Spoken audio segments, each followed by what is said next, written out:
소개를 잘 해주셔서 감사하고요. 저는 어떤 환호와 어떤 것을 너무 익숙하기 때문에 감당할만 합니다. 어떤 경우라도요. 자, 그리고 또 여기 딱 와서 봤는데 일단 너무 일찍 도착을 했어요. 제가 2시 반에 3시 물론이요. 3시간 걸린다고 하더라고요. 수서역에서. 그래서 2시 반 12시 1시쯤에 이제 수서역에 도착을 해가지고서는 오는데 뭐 1시간 반밖에 안 걸리더라고요. 그래서 2시 반부터 언제나 시작하나 하면서 이제 시간 보고 있었었고요.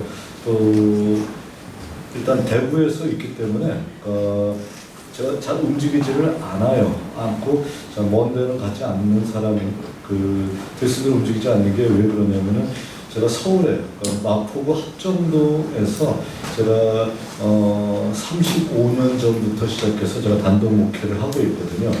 대구에서 교수를 하고 그리고 주말에는 서울에 올라가서 교회를 하고요. 서울 선호에 속해 있는 양화교회라는 곳에서 하고 있습니다.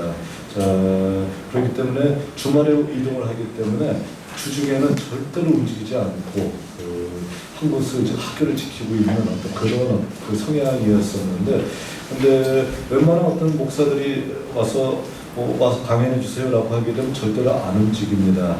근데 딱 제가 약한 게 어떤 부분이냐면 제자들이 교수님 와서 해줘요. 그러면은 알았다라고 이제 얘기를 하는 경우가 많이 있어요. 자, 그래서 그런 경우 중에 하나인데, 저는 우리 현 목사님한테 약간 배신감이 좀 있는 게 뭐냐면은 서울교회에 있습니다. 그러면서 와서 강연해 주세요. 그래서 알았어. 이렇게 저는 머릿속에 서울교회에서 하는 줄 알고 그래 했었었는데 서울교회가 아니라 청평이더라고요. 보니까. 그래서 굉장히 제가 거의 1년에 거의 한 번도 이런 여행을 가는 적이 거의 없는 사람인데 오늘 굉장히 긴 여행을 하고 와서 이 자리에 도착을 했습니다. 자, 그렇기 때문에 좀 약간 저도 억울한 게 많이 있어요. 지금 너무 억울해요. 그래서 여러분들한테 짧게 얘기하고 돌아가게 되면 좀 억울할 것 같아서 제가 막 주어진 시간이 1시간이라고 하지만 조금 길게 얘기할 수도 있다. 그러니까 시간은 여러분들한테 그렇지만 6시 전에는 반드시 끝내드리겠다라고 약속을 드리겠습니다. 자, 그러고요. 또 왔었을 때 봤더니 제가 보통 필적하고 싸움의 상대가 싸움을 상대로 보면서 이 정도는 싸움을 하겠다라고 느낄 수 있어야 되거든요.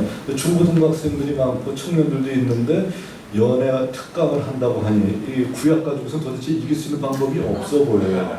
그리고 또 치료와 힐링 이 분야도 도대체 구약의 메시지를 가지고 이기기가 힘들 것 같고요. 또 옆에 봤더니 더 강적이 있더라고요. 인형극. 무슨 방법이 이겨야 되겠습니까? 그러니까 이길 수 있는 방법이 전혀 없는 어떤 싸움을 제가 한 것 같아요. 그 주변에 만일에 바울 특강이라든지 공간보험소 특강 이런데 창조 특강 하게 되면 어느 정도 제가 차별성을 두고서 할 수 있을 것 같은데 그것도 저것도 아니고 인형극과 싸워서 이길 수 있는 방법은 아무리 생각해봐도 없을 것 같아요, 지금도요. 자, 그러나 여러분들이 이 자리에 참석하셨을 때 이 자리에 참석하신 것을 절대로 후회하지 않게끔요. 여러분들이 평상시에 들었던 얘기들을 그대로 한다라고 하게 되면은 전혀 의미 없잖아요. 그러니까 평상시에 전혀 듣지 못했을 만한 이야기들 또 이 자리를 통해서 1시간 반 동안의 어떤 그런 강연을 통해서 내가 많은 것을 느꼈다. 그리고 나도 이렇게 살아야 되겠구나 라고 생각하게끔 하는 바로 그러한 어떤 메시지를 한번 전하도록 노력하도록 하겠습니다. 자, 그러니까 그런 어떤 메시지를 전하는데 제가 창조에 대한 이야기를 우리 목사님이 됐습니다. 이 부분을 좀 했으면 좋겠습니다라고 얘기해서 창조에 대해서 여러분한테 어떻게 접근해야 될까라는 것을 여러 번 생각을 한번 해봤고요. 그리고 여러분들한테 될 수 있는 대로 알기 쉽게 여러분들이 접근할 수 있도록 깨닫기가 좀 편하게 말씀으로써 여러분들한테 한번 그 말씀을 증거하도록 하겠습니다. 자, 어쨌든 재미가 없으면은 참 여러분들이 맨날 휴대폰만 보고 힘들어하실 텐데 또 휴대폰 보는 모습을 제가 절대로 눈뜨고 못 보는 사람이거든요. 우리 목사님이 아시겠지만 휴대폰을 제가 학교에서 보게 되면 소리를 버럭지르고 그냥 난리가 나는 어떤 사람. 학교에서는 성격이 아주 안 좋은, 수업 시간에 정말 무서운 사람 중에 한 사람인데, 자, 그렇지만 이렇게 귀하신 분들 보니까 참 젊은 사람들 보니까 참 좋으네요. 그래가지고요. 자, 여러분들한테 여러분들이 알 수 있는 어떤 귀한 메시지, 창조에 대한 귀한 메시지를 통해서 여러분들한테 한번 말씀을 전하도록 하겠습니다. 자, 창조하게 되면 창세기 1장에 주로 많이 나와 있어요. 태초 하나님이 천지를 창조하시니라라고 이제 나와 있는데, 자, 우리가 주일학교 때 주로 많이 얘기하는 것이 어떤 것을 얘기하면 창조, 하나님께서는 6일 동안 세상을 창조하시고 7일째 쉬셨다, 안식하셨다. 그래서 7일 동안에 세상 창조를 완성하셨다라고 하는 게 우리는 이렇게 알고 있습니다. 자, 그러면서 우리가 늘 천편일적으로 하고 있는 것이 무엇이냐면 그 창조가 어떻게 일어나는지 우리 매일매일 첫째 날부터 한번 세보자, 한번 우리가 정해보자, 한번 얘기해보자 라고 하면서 창조로는 첫째 날, 둘째 날, 셋째 날에서 어떻게 창조되었는가라는 것을 아는 것, 자, 이것이 굉장히 중요한 것 같이 저는 생각하고 있습니다. 딱 좀 시키기 딱 좋은 어떤 분들이 딱 앞에 계셔서 첫째 날부터 시키고 싶긴 한데요. 자, 이렇게 시키게 되면 그나마 있는 사람마저 뛰쳐나갈 것 같은 느낌이 들기 때문에 있는 사람을 꼭 잘 유지하기 위해서 시키지 않고 제가 그냥 하도록 하겠습니다. 첫째 날 하나님께서 뭘 창조하셨나요? 빛을 창조하셨죠? 둘째 날 하나님께서 어떻게 하셨나요? 궁창을 만드셨고요. 궁창 위로, 궁창 위의 물과 궁창 아래 물로 나누셨던 역사가 있었었죠. 그리고 셋째 날에는 하나님께서 물을 한 군데 모으셨더니 땅이 드러났었고요. 그리고 거기에 어떻게 하냐면 온갖 채소와 그리고 과일과 그리고 나무들을 하나님께서 만드셨었습니다. 그리고 넷째 날에는 1월 성신이라고 얘기하고 있죠. 해와 달과 별들을 하나님께서 창조하셨고요. 그리고 다섯째 날에는 뭘 창조하셨나요? 물고기, 큰 물고기, 그리고 공중의 새를 창조하셨습니다. 그리고 여섯째 날에는 사람을 창조하셨고요. 그리고 온갖 육축들을 창조하셨습니다. 자, 이렇게 해서 6일 동안의 세상 창조가 끝나고요. 제7일째는 하나님께서 쉬심을 통해서 안식하심을 통해서 하나님의 창조를 완성시켰던 어떤 이런 역사를 우리가 살펴볼 수 있었다는 겁니다. 자, 그럼 여러분한테 한번 질문해 볼게요. 자, 우리는 이와 같이 창조의 순서를 알고 있어요. 분명하게 창조의 순서를 알고 있는데, 자, 여러분들한테 하고 싶은 질문은 무엇이냐면은, 그럼 제가 하는 질문을 잘 듣고 대답해 보세요. 하나님께서 첫 번째로 만드신 것은, 창조하신 것은 무엇일까요? 라는 거예요. 우린 창조에 대해서 다 알고 있다는 겁니다. 첫째 날부터 시작해서 여섯째 날까지 이렇게 만드셨던 거 우린 다 알고 있어? 얘기하고 있는 거예요. 자, 근데 성경을 잘 알고 있다고 하는 여러분들에게 질문하고 있는 것이 뭐냐면은, 하나님께서 첫 번째로 만드신 것은 무엇일까요? 라는 질문을 제가 한번 여러분들 들어봅니다. 짧게 대답해 보세요. 자, 뭘까요? 빛이 당연한 건 아닌가요? 빛을 창조하셨잖아요. 첫째 날. 그러니까 빛을 하나님께서 제일 처음 만드신 것이 맞다라고 얘기하는 것, 이 말이 맞나요? 생각해 보시기 바랍니다. 잘 한번 생각해 보시게 되면은 절대로 빛이, 하나님께서 빛을 창조하시기 전에 먼저 창조하신 것이 있다라는 것을 우리가 알고 있어야 된다는 거예요. 자, 그럼 뭘 창조하셨나요? 하나님께서 창조를 잘 보게 되면, 순서를 보게 되면은 빛이 첫 번째 창조는 아닌 게 확실한 것 같아요. 왜 그러냐면은 하나님께서 태초에 하나님이 천지를 창조하셨어요. 땅이 혼돈하고 공허하고 흑암이 깊음 위에 있었습니다. 그리고 하나님의 신은 수면 위를 운행하고 계셨었습니다. 그리고 하나님께서 말씀하시되 빛이 있으라 하시니 빛이 있었습니다.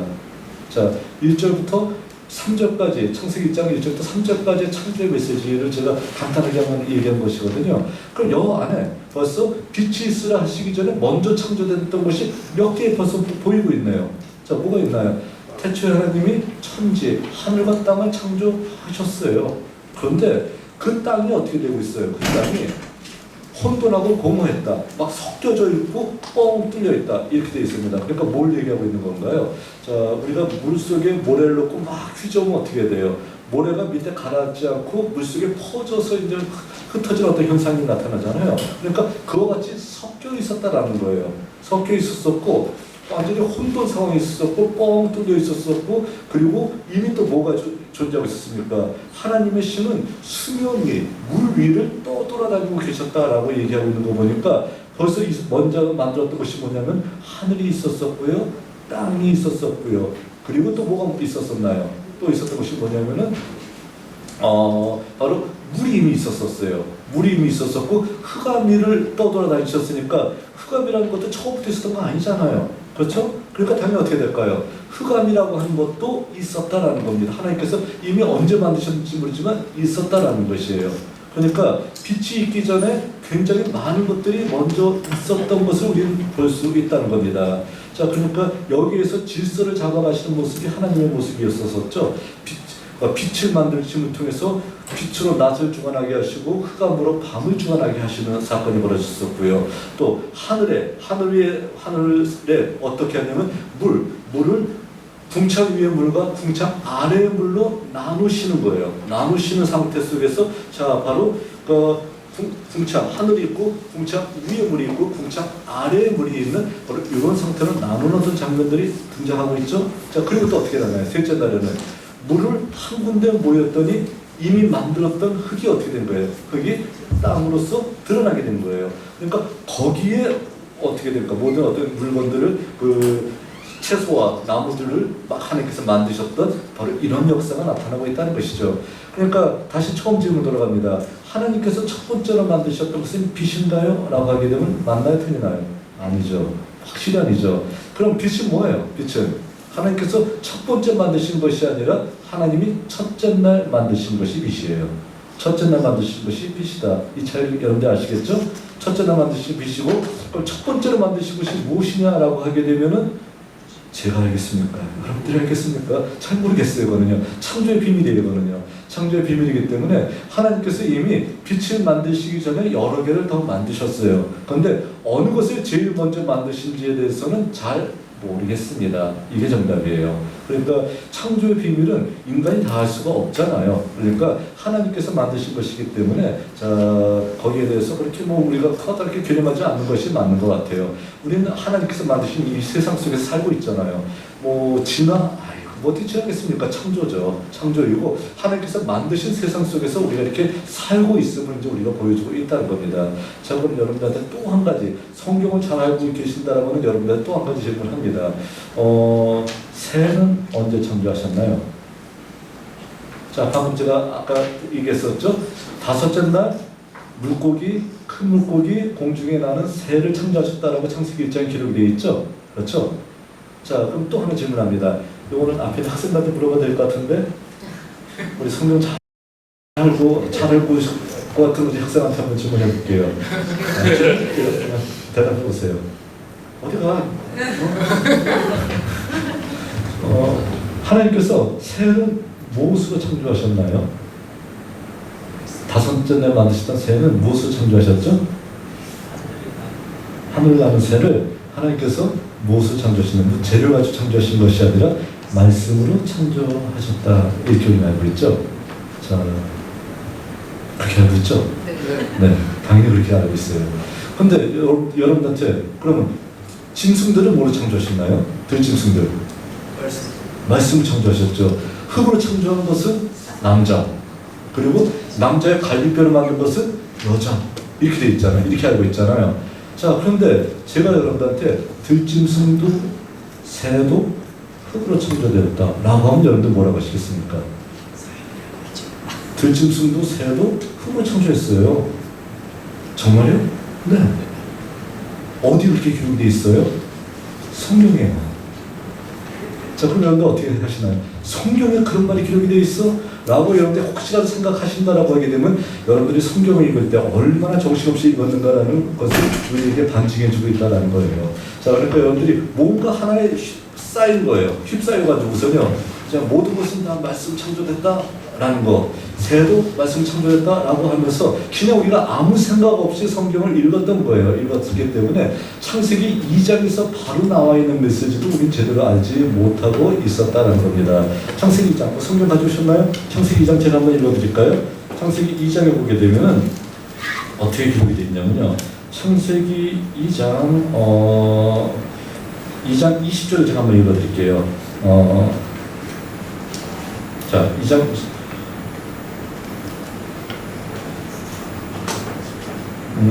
자, 하나님께서 모든 것들을 19절에 보니까 여호와께서 하나님이 흙으로 각종 들짐승과 공중의 각종 새를 지으시고 아담이 무엇이라고 부르는가 보시려고 그것들을 그들에게 이끌어 가셨다라고 하는 장면이 나와 있어요. 그러니까 흙으로 뭘 만드셨대요? 공중에 들짐승과 공중에 새를 만들었다라고 나와 있어요. 그러면요, 새는 말씀으로 창조된 거예요? 아니면은 흙으로 창조된 거예요? 자, 이런 문제가 있죠. 그러니까 어떤 분들이 이렇게 얘기하더라고요. 자, 1장에서 창조된 새와 2장에서 창조된 새는 다르다라는 거예요. 왜냐면은 아담이 나오기 전에 새를 창조했었잖아요. 그런데 여기서는 아담에게 새를 만든 다음에 흙으로 만든 다음에 가져가서 보게 한 거예요. 그러니까 뭐라고 얘기하냐면은 1장에 창조된 새는 가벼워서 날을 수 있는 새, 말씀 창조된 새는 2장에서 창조된 새는 무거워서 날지 못하는 새, 타조 뭐 이런 닭 뭐 이런 것들이 흙으로 창조된 것 아니냐라고 얘기를 하기도 하더라고요. 말같지 않은 소리죠, 이런 것들은요. 자, 그러니까 이런 내용이 아니라는 거예요. 그러니까 창조의 메시지를 봤었을 때 우리가 기억을 해야 되는 것은 뭐냐면은 우리가 자신 있게 첫째 날부터 다섯째 날까지 여섯째 날까지 창조 얘기를 얘기하고 있는데 성경에서 얘기하고 있는 메시지의 핵심은 어떻게 세상을 창조했는가. 하나님께서 바로 이와 같이 창조했어, 어떻게 해서 세상이 창조되었다라는 것을 얘기하는 것이 아니라는 것을 우리가 확인할 수 있다는 겁니다. 거기에 별 관심이 없어요. 성경은요. 성경에서는 어떻게 세상이 창조되었냐라는 것을 강조하는 것이 아니라 누가 세상을 창조했느냐라는 것, 여기에 관심이 있다는 겁니다. 자, 그러니까 하나님께서 강조하는 것은 뭐냐면은, 자, 세상이 어떻게 창조되었는지 너 궁금하냐라는 거예요. 자, 어떻게 창조됐는지는 구약에 나타내는 성경의 말씀 외에, 자, 고대 근동에 여러 신들이 있어요. 여러 다른 신들이 있는데 그 신들의 신화를 보게 되면 다 자기들이 세상 창조했다라고 나와 있어요. 자, 그런데 그들이 세상을 창조했다라고 얘기하는 거, 이거는 결단코 중요한 내용이 아니다라는 것을 강조하고 있습니다. 강조하면서 오로지 세상을 창조한 것은 바로 하나님, 너희 하나님 여호와이시다라는, 누가 세상을 창조한지 알아? 바로 너희 하나님 여호와께서 세상을 창조하신 것이야라는, 바로 그 점에 그 방점이 찍히고 있다라는 것, 이것이 중요하다라는 것이에요. 그러니까 어떻게 세상 창조한지 알아? 첫째 날, 둘째 날, 셋째 날, 이것은요 그렇게 커다랗게 성경에는 관심 있는 것이 아니에요. 그 첫째 날, 둘째 날, 셋째 날 누가 창조했는지 알아? 하나님이 창조하셨어라는 것, 이것이 강조되고 있다는 겁니다. 그럼 왜 누가 창조했던 것을 강조할까요? 이유는 간단해요. 누가 창조했다, 우리 하나님이 창조했어라는 것을 강조하는 것은 뭐냐면, 세상에 수많은 존재들이 다 자기가 세상을 창조했다라고 얘기하고 있기 때문에 그렇다는 거예요. 자, 그러니까 이와 같은 경우, 어떻게 생각하면 한 가지 예를 들면 이렇게 여러분들이 예를 드시면 돼요. 옛날에 이스라엘 백성들이 바빌론이라는 나라와 싸움을 했습니다. 바빌론과 전쟁을 벌였는데 그 전쟁에서 누가 승리했었냐면은 바빌론이 승리했어요. 그래서 이스라엘 백성들의 많은 사람들을 바빌론의 포로로 잡아가게 됩니다. 자, 바빌론의 포로로 잡혀간 사람 중에 여러분들이 아는 사람들이 있어요. 누구냐면은 다니엘이 포로로 잡혀가서 그곳에 살았던 사람이잖아요. 또 누가 있었나요? 바로 우리 여러분들이 잘 알고 있는 선지자에 있었던 에스겔도 바빌론의 포로로 잡혀갔던 사람이었었죠. 또 그리고 그 비슷한 시기에 활동했던 예언자가 누구였으면 예레미야는 바빌론의 포로로 잡혀가지는 않았었지만 바로 그 바빌론이 많은 이스라엘 백성들이 포로로 잡혀갔었을 때 거꾸로 이집트로 잡혀가서 이집트에 끌려가서 그곳에서 생을 마감했던 선지자가 바로 예레미야 선지자였었고요. 이런 사람들이 우리들 주변에서 바빌론 포로에 등장하고 있었던 사람들이었었거든요. 근데 바빌론의 포로로 끌려갔던 사람들이 그곳에 가서 봤더니 굉장히 깜짝 놀랄만한 사건이 있었습니다. 어떤 사건이 있었냐면은, 그들의 어떤 그 신들을 봤더니 그들의 신의 이름이 마르둑이라는 신이거든요. 마르둑이라는 신인데 그들의 신들을 봤더니 어마어마해요. 예루살렘의 성전의 규모는요, 건평으로 따져봤었을 때 한 100평 정도, 96평 정도밖에 되지 않는 규모예요.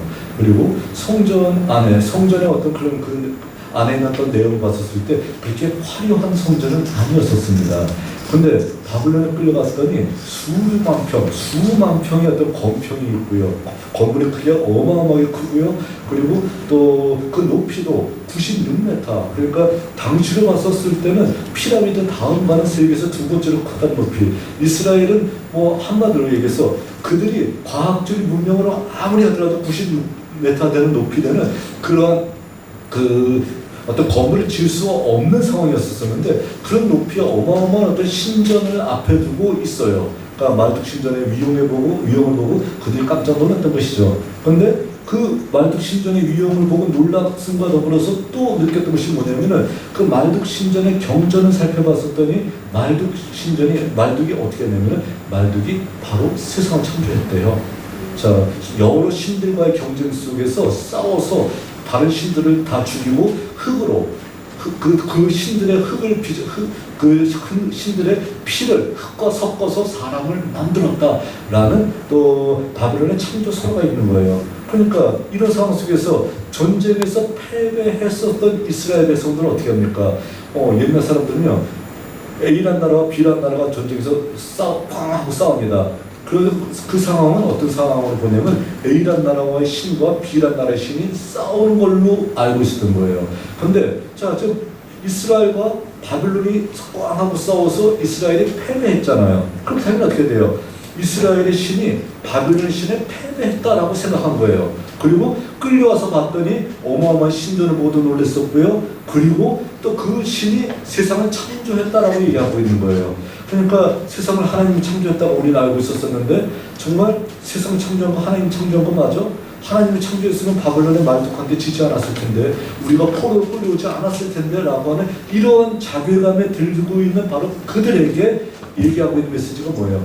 태초에 하나님이 천지를 창조하셨다라는 이 메시지를 외치고 있는 거예요.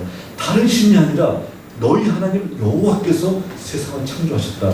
세상을 창조하신 여호와께서 오늘도 절대로 지치지 않고 오늘도 죽은 신이 아니라 살아계신 신으로서 역사하고 있고 너희들과 함께하고 있고 너희들을 이 바벨론으로부터 구원해낸 신이 바로 우리 하나님 여호와이시다. 그러니까 이 여호와, 세상을 창조하신 여호와가 너희의 구원자임을 깨닫고 너희가 그 하나님을 믿고 정말 힘있게 세상과 맞서 싸워서 이겨야 되지 않겠니라는 이런 귀한 메시지를 전하고 있는 것이 창세기 1장의 메시지라는 것입니다. 그러니까 창세기 1장의 메시지는 뭐냐면은 예전에 바벨론의 신은 한마디로 얘기해서 흙으로 어떻게 온갖 신들의 피와 흙으로 빚어가지고는 아주 비위생적으로 인간을 만들었는데 우리 하나님은 아주 위생적으로 흙을 잘 빚어가지고 만들었다. 그러니까 우리 하나님이 비교 우위다라는 것을 강조하는 것이 아니라는 거예요. 우리 하나님이 세상을 창조하셨다라는 것을 강조하고 있다는 겁니다. 바벨론의 신이 아니다.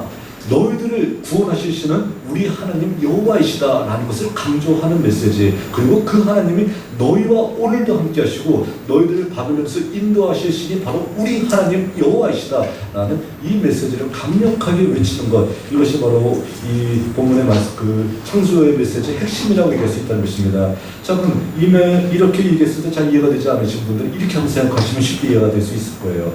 자, 창조주 하나님, 여러분들은 한마디로 얘기해서 하나님이 세상을 창조하셨다라는 것을 안 믿는 사람 있나요? 안 믿는 사람 여기 있지 않을 거예요. 안 믿는 사람 저 바깥에 있지, 세상에 있지, 이곳에 있지 않잖아요. 자, 세상에 하나님께서 세상을 창조하셨다는 거, 안 믿는 사람은 아무도 없어요. 저도 믿고 여러분도 믿고 있어요. 그런데 하나님께서 세상을 창조하셨다라는 것을 우리가 그 상태로만 믿고 있으면 안 된다라는 거예요. 자, 하나님 세상을 창조하셨습니다. 하셨어요. 그런데 우리가 어떻게 생각하고 있냐면 우리 하나님이 세상을 창조하셨대라는 거예요. 옛날에 아무것도 없는 가운데서 세상을 창조하셨대. 우리 하나님 옛날에는 힘도 세고 기운도 세고 정말 뭐든지 다 할 줄 아는 신이셨던 것이 분명해. 그런데 그 하나님이 지금은 왜 나와 함께하고 있는 것 같지 않지? 라는 생각이에요. 세상을 창조하신 하나님을 믿고 있어요. 근데 그 하나님이 나와 함께 하고 있지 않다라고 생각하고 있는 느낌, 바로 그런 생각이 여러분들이나 저나 모두가 갖기가 너무도 쉬운 생각이었었고 당시 이스라엘이 갖고 있었던 생각이 있었다는 거예요. 바벨론의 포로로 끌려가면서 하나님을 열심히 찾았을 거예요. 사막길을 거의 석 달 걸어가면서 벌거벗은 몸으로서 걸어가면서 하나님 우리와 함께 해주세요. 우리에게 나타나 역사해 주세요. 세상을 창조하신 하나님이 우리를 구원해 주세요 라고 그렇게 외치면서 기도하면서 걸어갔는데, 포로로 잡혀갔는데 하나님은 대답이 없으십니다.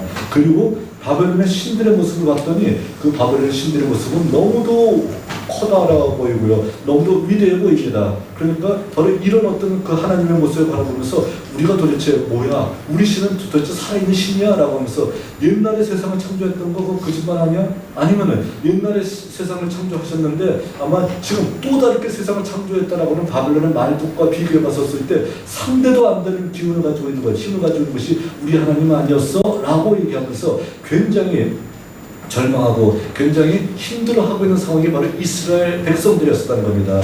그들에게 제사장들이 다가가고 그들에게 예언자들이 다가가서 외쳤던 말이 뭐냐면 아니야, 절망하지 마라.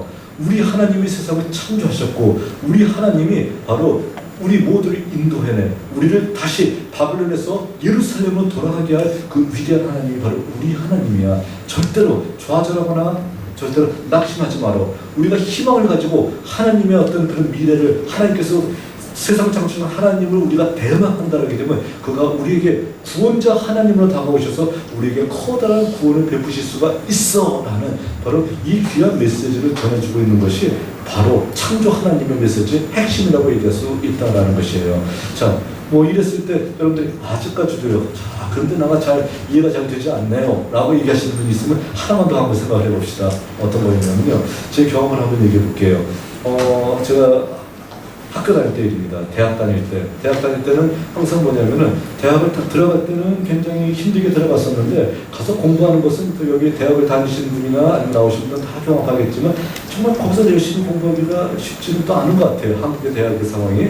그래서 또 많은 어떤 그 고민과 또 생각을 하게 될 경우들이 많이 있습니다. 여기 중고등학생들은 좋은 대학 들어가고 싶어 하시죠. 근데 좋은 대학 들어갈 때 별거 아니더라고요, 다. 그걸 목표로 산다라고 하면 헛된 따름입니다.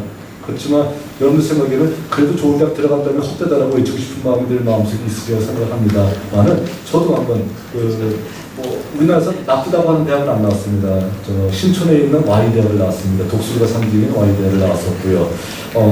그리고 그곳에서 저 한마디로 하나님의 일을 열심히 하겠다라고 이제 처음에 들어갔었죠. 근데 웬걸 들어가면서 하면서 내가 이 길을 가는 것이 맞는가? 하나님 앞에 하나님의 길을 간다라고 내가 이렇게 들어왔었는데 정말 이건 힘들다, 이건 아닌 것 같다라는 생각이 자꾸 드는 거예요. 그리고 그 학교의 가장 커다란 특징이 뭐냐면은 교문에서부터 강의실까지 한 15분 정도를 터덜터덜 걸어가야 돼요. 이 직선에 쫙 고등도로가 있어가지고 백양도로라고 하는 도로가 있어가지고 거기를 터덜터덜 걸어가야 됩니다. 자, 그래서 거기를 걸어가는데 거기 제일 좌절스러울 때가 언제냐면 9시 수업 시작인데 거기 8시 55분 정도에 그 교문에 당도하게 되면요 제일 좌절스럽죠. 이거 뛰어도 안 될 텐데 어떻게 하지 하면서 그냥 거의 울고 싶었던 마음이 들 때가 많이 있었던 어떤 그런 기억이 나는데요. 자, 그곳을 이제 걸어가고 있어요. 걸어가고 있고 정말 내가 정말 대학 다니는 거 힘들다, 너무 하나님이 하는 것도 어렵고 이게 맞는 길인지 모르겠다라고 그렇게 생각하고 다니고 있는데 자, 앞에 기독교 동아리 학생들이 앞에서 전도를 하고 있더라고요. 밝은 얼굴로서 박수를 치면서 전도를 하고 있는데 아주 여러분들은 기억하지 못한, 여러분들 전에 배우지 않으셨겠지만 나이 드신 분들은 아마 다 알고 있는 CCM 찬양일 것입니다. 당신은 비록 어디로 가나요? 발걸음 무겁게 하면서요. 예수 믿으세요, 예수 믿으세요 라는 어떤 그 찬양이거든요. 그 찬양을 아주 박수를 치면서 아주 즐겁게 부르고 있어요. 그 학생들의 얼굴을 보게 되면 나하고 동학년들이거든요. 그 학생들의 얼굴을 보게 되면 세상 모든 걸 가진 것 같아요. 예수를 믿으니까 너무도 편안한 것 같아요. 근데 저는 예수를 믿으면서 어떻게 되냐면 어려워 죽겠어요. 힘들어 죽겠습니다. 그리고 정말 다 집어치고 싶은 마음이 더 들고 있는 거예요. 그리고 하나님이 세상을 창조한 줄 알고 있겠는데 근데 하나님께서 저 열심히 노래 부리고 있는 쟤들을 사랑하고 있는 것 같은데 나를 사랑하고 싶은 그 생각은 전혀 들지 않고 있는 거예요. 쟤들은 이렇게 예수 믿는 게 기뻐서 노래를 하고 있는데 나는 시작하는 게 이렇게 힘들었고 버거워서 이렇게 거의 울상을 다 짚고 지금 공부하러 올라가고 있고 하나도 기쁘지 않단 말이죠. 자, 그래서 이 차이가 무엇인가, 이게 무엇 때문에 이렇게 이런 일들이 벌어지고 있는가라는 거예요. 그러면서 굉장히 어렵고 힘들었던 어떤 때가 있었습니다. 자, 그런데 나중에 이제 깨달았던 것이죠. 바로 그때 깨달았었으면 바로 그 순간에 하나님께서 밝은 빛을 팍 주셔서 깨달았으면 참 좋았을 텐데 항상 하나님께서는 그 모든 것을 인생에 대한 대가를 힘들게 주시지 거저 주시지는 않는 것 같아요. 나중에 깨달았던 것이 무엇이냐면은 하나님께서 나에게 더 커다란 일을 맡기시기 위해서 내게 어려움을 주시는 것이었구나 라는 것 첫 번째 깨달았었고요. 또 두 번째, 저 사람하고 나는 다른 사람들이라는 것이죠. 저들은 낚시하는 사람들이고 나는 어부였었구나 라는 깨달음을 했던 거예요. 낚시하는 사람들은 고기를 낚으면서 스트레스가 풀리고 기뻐요. 스트레스 풀자 하면서 낚시하러 가요. 근데 어부들은 어떻게 해요? 어부들은 고기 잡으러 가자 하면 어떻게 돼요? 고기 잡으면서 정말 그게 삶의 현장이고 슬픔이 되는 거예요. 그렇기 때문에 어렵고 힘들고 죽겠는 거예요. 그러니까 나는 고기를 잡으면서 스트레스가 쌓이는 것이고 저들은 바로 고기를 잡으면서 낚시를 하면서 스트레스를 다 날려버린 사람들이구나. 출발선이 달랐던 사람들이구나 라는 것을 느꼈었고요. 바로 그 순간 제가 느꼈던 것이 뭐냐면은 창조주 하나님께서 내 구원자 하나님으로 내게 다가오시고, 그리고 내가 그 구원자 하나님을 영접했었을 때 그때 내가 힘있게 다시 한번 하나님의 길을 갈 수가 있다라는 것을 깨달았습니다. 구원자 하나님으로 내게 오신 그 하나님을 내가 느꼈을 때 하나님께서 내게 이렇게 새로운 힘을 주시고 독수리의 날개치며 올라가는 새 힘을 주시는구나 라는 것을 깨달으면서요. 그러면서 그것을 깨달은 다음에 몇 년 후에나 그것을 깨달은 다음에 그 다음부터는 지침이 없이 정말 역동적으로 움직일 수 있었던 어떤 그 모습을 보였을 거예요. 아마 제가 학교에서 학생들에게 보였던 모습은 뭐였냐면 지치지 않는 사람같이 정말 수업도 제가 아마도 단 5분이라도 일찍 끝난 적이 없이 항상 시간 꽉꽉 채워서 하고요. 가장 꼰대 같은 학생 선생님이라고 할 수 있겠지만 그게 젊었을 때부터 항상 똑같았었습니다. 자, 그러면서 항상 그같이 움직였었던 모습이 뭐였었냐면 하나님께서 내게 구원자 하나님으로 나타나셨던 그 모습을 잊지 못하는 거예요. 그러니까 그 구원자 하나님으로 내 앞에 오셨고, 그리고 내 앞에 십자가를 지고 나타나셨던 그 하나님의 모습, 십자가를 지신 하나님의 모습을 내가 발견하면서 내가 이 길을 끝까지 가야 되겠구나, 지쳐서는 안 되겠구나, 창조주 하나님이 곧 내게 있어 구원자 하나님이시구나 라는 것을 느꼈다라는 것입니다. 그리고 앞으로 걸어갈 수 있다는 거예요. 그러니까 이스라엘 백성들에게도 바로 구원자 하나님, 창조주가 곧 구원자 하나님이다. 그 세상을 만드신 하나님께서 너희를 구원하신 하나님이다. 바벨론에 포로 잡혀있는 건 그건 아무것도 아니야. 너희를 돌려보내실 거야. 걱정하지 마. 나를 믿고 끝까지 이 길 걸어가자 라고 생각하면서 하나님께서 우리들에게 새로운 힘을 주셨다는 것입니다. 바로 그 힘을 받는 순간 여러분들은 정말 누구보다도 역동적인 사람으로 바뀔 수 있다는 거예요. 여기 계신 청년들 많이 괴로워하고 있고 자기 앞나라에서 시꺼면서 아무것도 보이지 않는 사람들 있을 수 있을 거예요. 중고등부 학생들 정말 자기의 어떤 앞길에 대해서 답답하고 힘들고 도대체 무엇이 어떤 길을 내가 걸어가야 될 것인가 라고 굉장히 많은 생각을 하면서 매일 고민하면서 하루하루를 보내고 있는 사람들도 있을 것입니다. 자, 그 분들에게 여러분들이 창조주 하나님 믿습니까? 믿어요. 그 믿으면 당연히 어떻게 될까요? 그 다음에 그 하나님께서 여러분들을 사랑하시고 여러분들에게 십자가진 모습으로서 나타나신다는 거예요. 나타나셔서 여러분들에게 새로운 힘을 주신다는 겁니다. 그 하나님을 믿고 의지하라는 거예요. 그러면 하나님께서 여러분들을 바로 올바른 방향으로 언제든지 인도하신다는 겁니다. 그것을 믿고 의지하면서 여러분들이 앞으로 나간다라고 하게 되면요, 여러분들의 인생에 있어서 절대로 걸거리가 될 것이 없다라는 것, 이것을 여러분들이 믿고 의지해야 된다는 겁니다. 그런데 아직까지도 그런데 하나님의 힘을 의심하는 분이 있어요. 하나님이 정말로 그렇게 힘이 세요?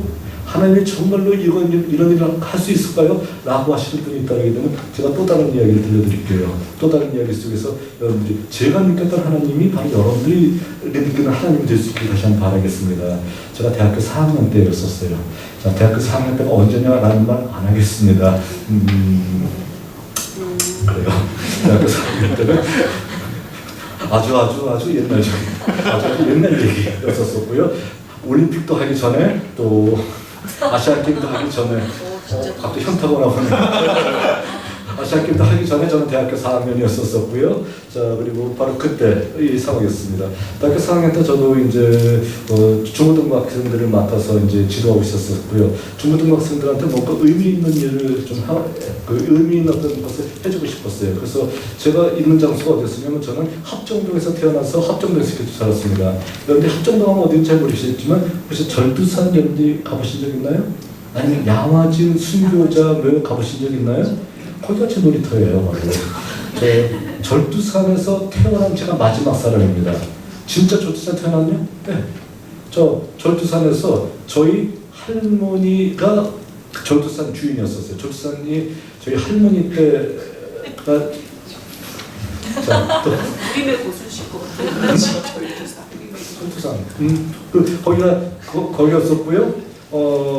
그거를 저희 부친께서 정치하셨는데 장면 박사가 팔라고 해서 천주교인이 팔라고 해서 그때 팔았다고 하더라고요. 근데 그때 제가 태어났어요. 태어났었고 그 절두산에서 태어난 마지막 사람이라고 제가 강조하고 있고, 제가 그래서 마지막에 제가 자서전을 쓴다라고 하게 되면 순교자의 정신을 이어가다 그곳에서 태어났다라는 정기를 이어가다 하면 이거는 뭐 독일하고 짬뽕이 된 것 같으니까 순교자의 정신을 이어받은 바로 그 장소 절두산에서 순교 성지에서 제가 태어났다라고 저는 한 번 늘 강조하고 있습니다. 자, 순교 성지에 저희 할머니 집이 있었고 거기서 집에서 태어났어요 제가.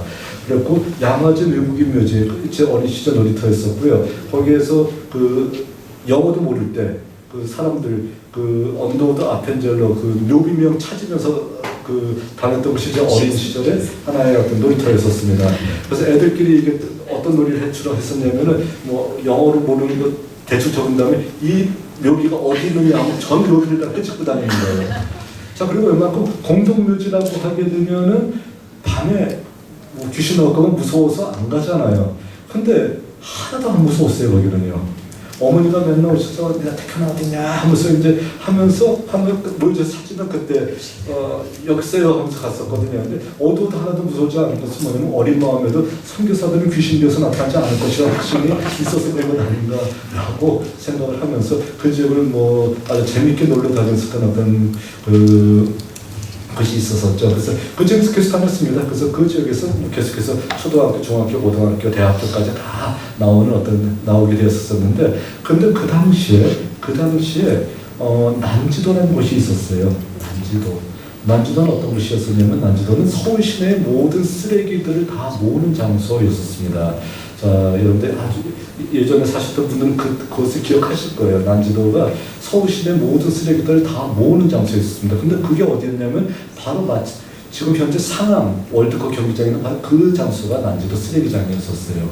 자, 그러니까 거기 쓰레기를 다 갖다 버리는 장소였는데, 쓰레기를 버리는 장소에는 사람들이 항상 모여 살기입니다. 주민등록도 없는 사람들이 모여 살아요. 왜 그러냐면은 쓰레기를 재활용하기 위해서 그곳을 파가지고서 그 쓰레기에서 나는 어떤 것들, 그거를 모아서 다시 되파는 어떤 사람들이 있어서 항상 거기에 갈 곳 없는 사람들이 마지막으로 모이는 장소 그곳이었었고요. 그렇게 모이는 장소에 항상 무엇이 있었었냐면은 뭐 10가구, 20가구가 모이는 그 장소에 교회가 신기하게 꼭 있더라고요. 판자촌으로 그냥 판자떼기로 만든 교회가 그곳에 있었어요. 그래서 저는 그 당시에 거기 교회가 있는 것을 알고요. 그래서 그 교회를 가서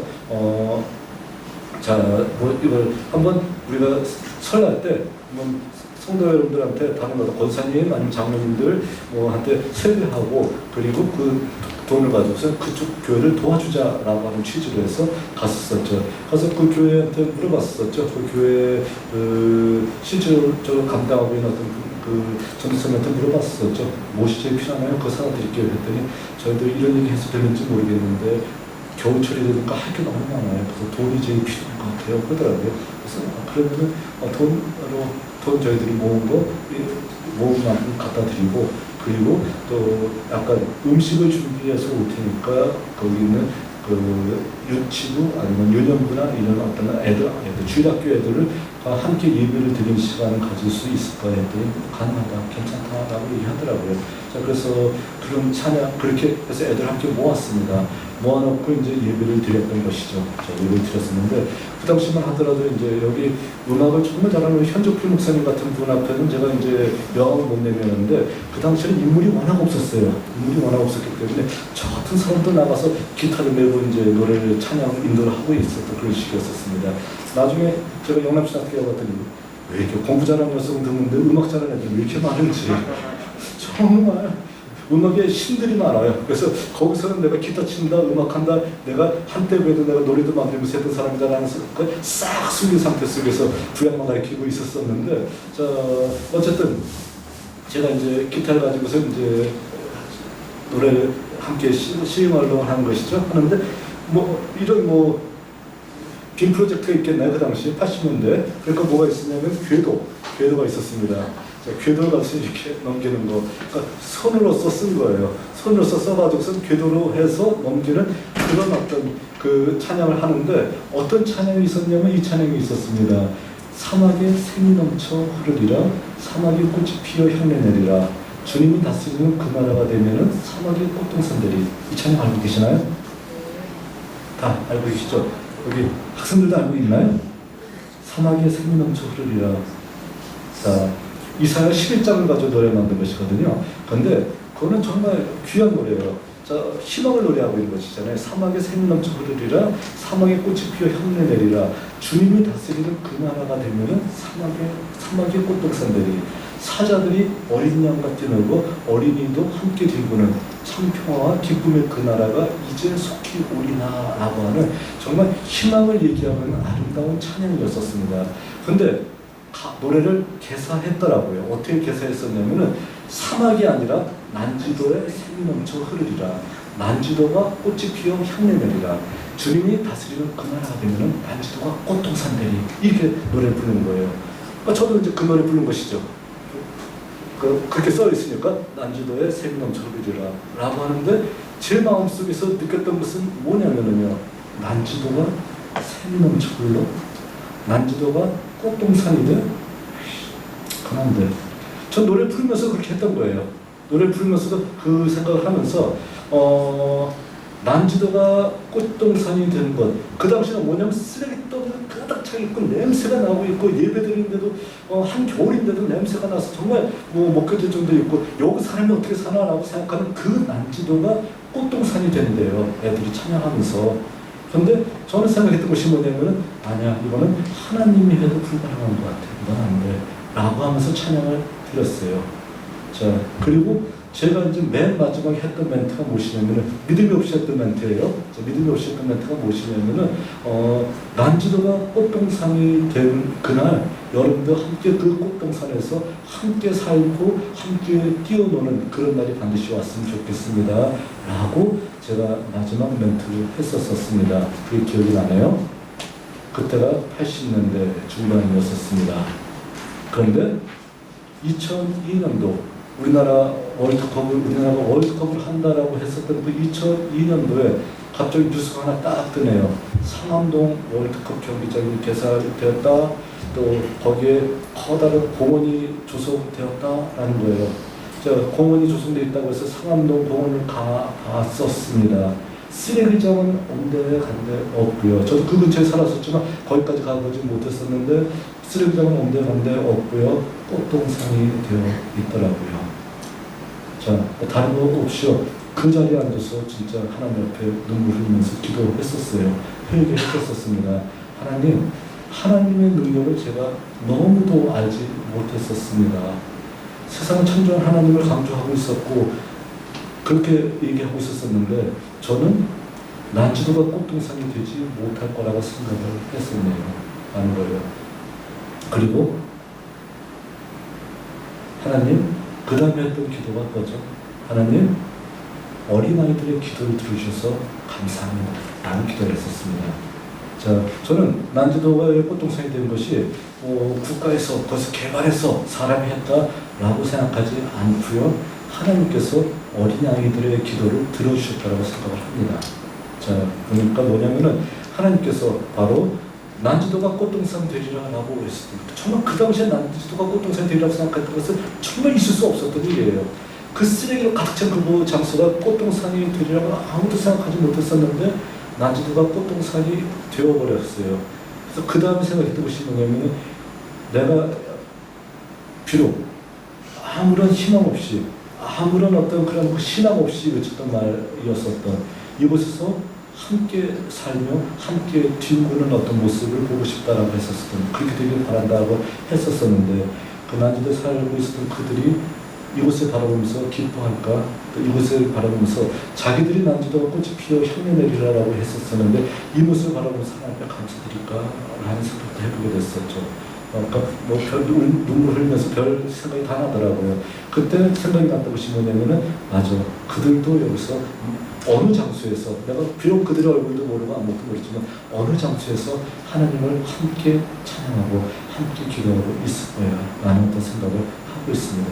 그리고 그 다음부터 저는 늘 얘기한 것이 뭐냐면은 천지를 창조하신 하나님께서 못 이룰 것이 없다라는 것, 불가능한 것이 없다라는 것을 확신하고요. 그리고 그 다음부터 어떤 경우라도 사람을 포기하지 않고 어떤 경우라도 이건 안 돼, 하나님이라도 못해 라는 말 절대로 한 적이 없었습니다. 없고 천지를 창조하신 하나님께서 바로 우리를 구원하시는 구원자이시고 너와 함께 하시는, 너를 사랑하셔서 너를 구원하시는 구원자 하나님이시다라는 이런 메시지를 늘 외치고 다닌다는 것입니다.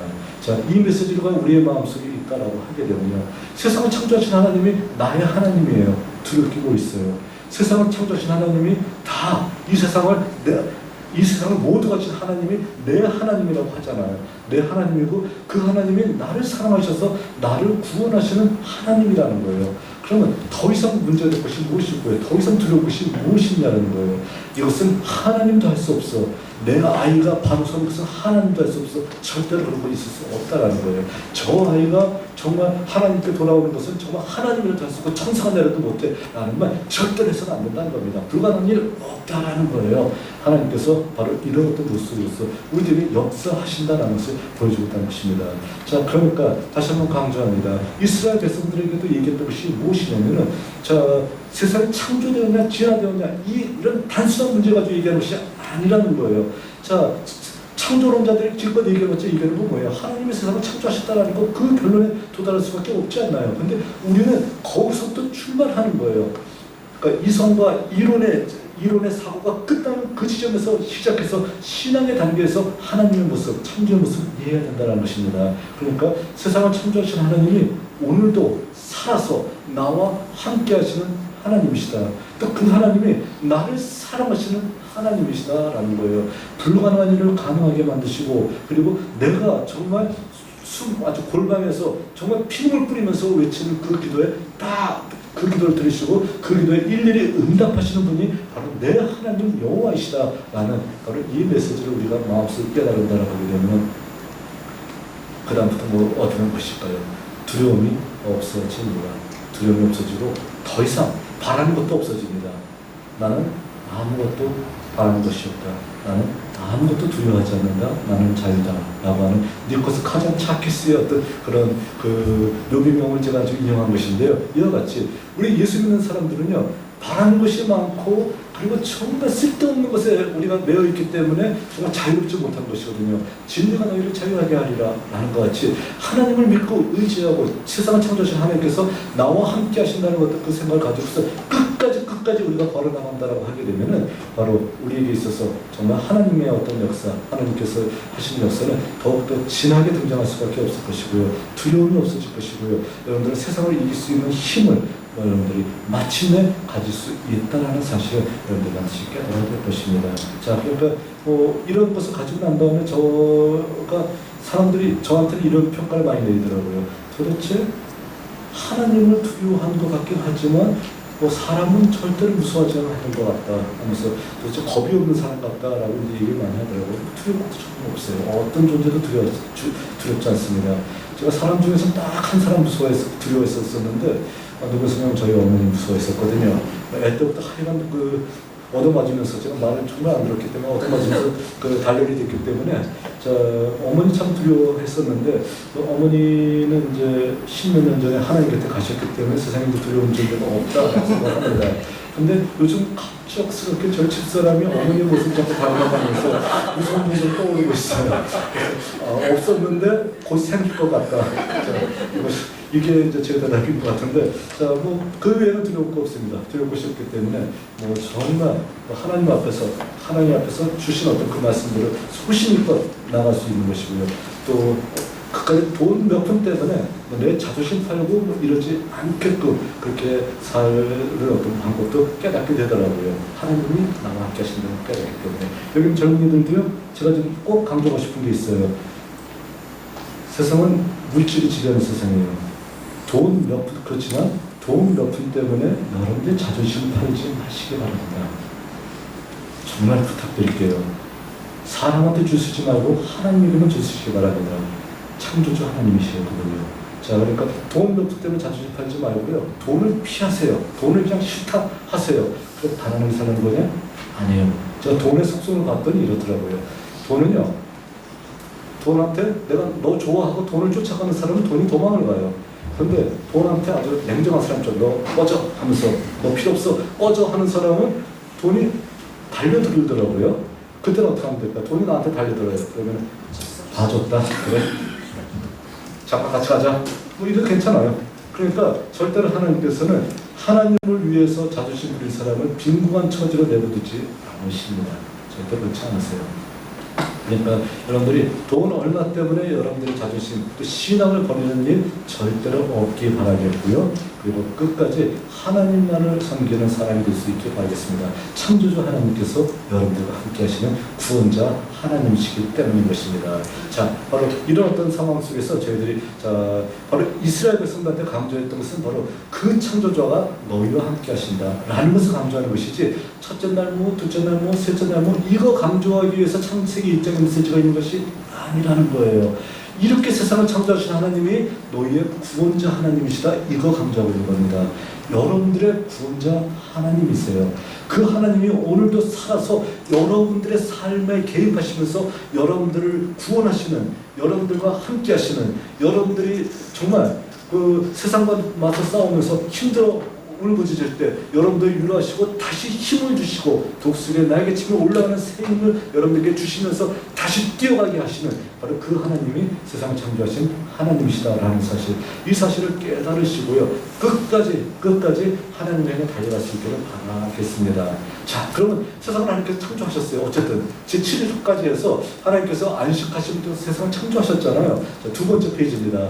자, 그럼 그 세상을 창조하신 하나님께서 창조 질서를 우리에게 주셨거든요. 자, 창조 질서를 주셨으니까 그 질서가 무엇이냐라는 거예요. 제가 처음에 했던 얘기를 꼭 기억하시기 바랍니다. 여러분들이 이게 제가 6시 되기 전에 끝내기 주겠습니다 라고 했던 얘기예요. 그러니까 지금이 한 35분 정도 남은 이 시점에 끝낼 리가 절대로 없다라는 사실을 여러분들이 꼭 기억해 주시기 바라겠고요. 제가 여기까지 오는데 3시간 반 걸려서 왔거든요. 자, 억울해서 저 못 갑니다. 저기요. 진짜 한마디로 주무시고요. 그 이상 뭘 기다든 그 이상의 어떤 대답을 해주셔서 늘 감사하고요. 저 진짜로 밤새 가면서 여러분들 이 자리에서 눈 잠가 방할 수 있어요. 제가 한때 학교에서 또 어떻게 했었냐면은 3시간 수업이 끝난 다음에 아직 우리가 다 끝나지 못했으니까 끝날 때까지 계속 한다 하면서 그냥 온풍기가 쏟아지는 가운데서 3시간 수업을 더 해버린 거예요. 자, 그렇게 했었더니 나중에 어떻게 될까요? 그 다음에 그냥 그래서 목이 안 좋고, 그래서 그때부터 시작해서 고음불가가 시작되었어요. 굉장히 지금까지도 그냥 목이 아주 어려움을 겪고 있는 어떤 경우거든요. 그래서 제가 지금 요즘 하나님 앞에 드리는 기도는 아주 보잘것없는 기도이지만 아주 좀 절절한 기도입니다. 제가 찬양을 인도해야 되거든요. 근데 하나님 찬송가가 잘 안 나와요. 그러니까 다른 노래 뭐 이런 가수들의 노래는 필요 없어요. 찬송가만 제대로 부를 수 있게 좀 하나님 해주세요 라는 그 기도가 제 기도 중에 퍼즐의 기도 제목 중에 하나라는 거예요. 그러니까 자, 뭐 이런 그 기도, 이런 기도 제목을 여러분들이 아시려면은 제가 늘 지금도 그 말씀해 주시니까 갑자기 해보려 하면서 그 마음이 또 마음속에 들어있었는데 속으로 또 정말 참아라. 여기서 떠오르면은 이번 주일날 찬양이 아니라 설교도 못한다 목장에서 이런 어떤 생각을 또 하게 되네요. 저 주일 나가서 설교해야 되거든요. 자, 그래서 일단 객기는 부리지 않겠습니다. 자, 제가 이런 데 오게 되면 저희 집사람은 늘 저를 톡톡 치면서 하는 말이 그래요. 혹시라도 객기 부릴 일 있어도 부리지 말고 와요. 그 얘기 꼭 하거든요. 자, 객기는 부리지 않겠습니다. 자, 갑자기 정신이 훅 들어오네요. 한때 그 말을 딱 한 번에 계속 하려고 했었는데, 자, 창조 질서, 하나님께서는 창조하신 다음에 창조 질서를 만들고요, 그 창조 질서를 유지하게 하셨다는 거예요. 자, 그것이 어떤 관계에서 이루어지는가라는 것을 살펴볼 필요가 있다는 겁니다. 두 번째 페이지 어떤 그림을 보게 되면은 하나님께서는요, 자, 사람을 창조하셨고요. 그리고 만물을 창조하셨습니다. 자, 그러니까 하나님과 사람 사이의 관계가 있고요. 하나님과 만물 사이의 관계가 있고, 또 만물과 사람 사이의 관계가 있고, 그리고 사람과 사람 사이의 관계가 각각 따로 존재할 수 있다는 겁니다. 이 모든 것들이 하나님의 창조 질서에 맞게 잘 운영되고 있으면은 하나님의 창조 질서가 보존되었다 얘기할 수 있는 것이고요. 이것이 제대로 운영되지 않고 있다라고 하게 되면 어떻게 될까요? 창조 질서가 파괴되었다라고 얘기할 수 있다라는 것입니다. 자, 그랬을 때 하나님과 인간, 하나님과 만물 사이는 어떻게 될까요? 먼저 만물은 하나님에 대해서 대항하는 것이 없잖아요. 하나님께서 주어진 창조 질서대로, 창조의 본능대로 그대로 움직이고 있어요. 그러니까 하나님과 만물 사이는 문제가 될 것이 전혀 없습니다. 항상 문제가 될 것은 뭐예요? 사람 때문에 그래요. 세상이 멸망한다라고 하게 되면 하나님 때문이 아니라 누구 때문이에요? 인간 때문이죠, 그러면. 인간이 자기의 어떤 그런 오만과 자기의 어떤 그 교만으로 말미암아서 자, 항상 하나님의 뜻을 저버리기 때문에 항상 그 모든 문제가 생겨날 수밖에 없다라는 것입니다. 하나님은 사람을 어떻게 만드셨냐면은 만물의 그 하나님의 형상으로 만드셨어요. 하나님의 형상. 자, 그럼 하나님의 형상은 뭐냐 했었을 때 하나님의 형상은 여러분들 이렇게 생각하시죠. 하나님의 사랑의 형상, 하나님의 어떤 선의 형상대로 만드셨다 이렇게 되면 안 돼 얘기하는데 아니에요. 이거는 수거예요. 신의 형상이라고 하는 것은 고대 근동적에서 널리 쓰이고 있는 하나의 수거 형태의 어떤 내용입니다. 그러니까 어떤 내용이냐면 그 정확한 뜻이 있는 거예요. 뭐냐면은 가장 존귀한 존재라는 소리예요. 신의 형상, 신의 형상이기 때문에 신의 형상대로 그가 만들어졌다. 너는 신의 형상이다 라고 얘기하는 건 뭐냐면 너는 가장 존귀한 존재이다 라는 거예요. 그러니까 사람은 가장 존귀한 존재입니다. 그러나 그럼에도 불구하고 사람은 어떤 존재예요? 사람은 하나님 앞에 지음받은 피조물이기 때문에 하나님 앞에 경배와 숭배함으로써 하나님의 은혜에 항상 보답해야 되고 하나님의 은혜, 하나님의 그 뜻을 따라야 되는 존재라는 거예요. 그런데 그 인간이 어느 순간부터 시작해서 하나님의 은혜에 따르지 않고 하나님 앞에 고개를 숙이고 경배하지 않고 어떻게 하냐면은 하나님 앞에 자기 생각, 자기 교만대로 한마디로 자기 뜻을 내세우게 되었다는 겁니다. 자, 그런 경우 가장 대표적인 인간의 어떤 교만, 휴브리스라고 우리가 얘기하고 있는 어떤 그 교만을 했던 가장 대표적인 경우가 뭐냐면은 노아 홍수 사건 속이 끝난 다음에 노아 홍수 사건이 끝난 다음에 사람들이 또 홍수가 나게 되면 어떡하지? 하나님께서는 홍수가 나게 한다라고 하지 않았는데 약속하셨는데 자, 무지개만 보고 어떻게 우리가 그 약속을 따를 수 있냐는 거예요. 안 되겠어. 얘기해가지고서는 어떻게 하냐면은 자, 사람들이 얘기한 것이 우리가 탑을 짓자. 그 하늘, 그 탑의 꼭대기가 하늘에 닿을 수 있는 어떤 탑을 짓자 얘기해가지고서 바벨, 신할 지역에 바벨이라고 하는 탑을 짓는 어떤 역사가 벌어지게 됐다는 겁니다. 이건 인간 교만의 극치의 어떤 모습을 우리들에게 보여주는 것이라고 할 수 있겠죠. 하나님께서 어떻게 합니까? 그 인간 교만을 그 한마디로 치시고요. 탑 공사를 중단하게 하시고 인간의 언어를 혼란케 해가지고서요. 완전히 모든 세상으로 다 흩어버리는 어떤 큰 역사를 이렇게 하시는 자, 한마디로 사람들에게 어떤 증벌하시는 벌을 주시는 어떤 그런 역사가 이루어지게 됩니다. 저를 비롯해서 여기 학생들이 가장 아쉬워한다는 게 이것이죠. 그때 왜 사람이 그냥 그래가지고서냐. 우리 제일 공부하기 어려운 게 뭐예요? 영어 그리고 수학. 도대체 이게 뭐야 도대체. 외국어를 왜 배우게 해서 언어가 하나였었으면은 한마디로 우리가 국어 하나만 봐도 충분한 언어 영어 하나 봐도 될 텐데 외국어 영어를 왜 보는 거야? 라는 식으로 생각할 수 있고요. 또 학부모 입장에서도 가장 과외비 많이 들어간 것이 뭐예요? 외국어 그리고 또 수학, 영어 이런 게 가장 많이 들잖아요. 자, 그러니까 이런 거 참 외국어 없었으면 얼마나 좋아 생각이 되고 우리 같은 제3세계 사는 사람들은 어떻게 됩니까?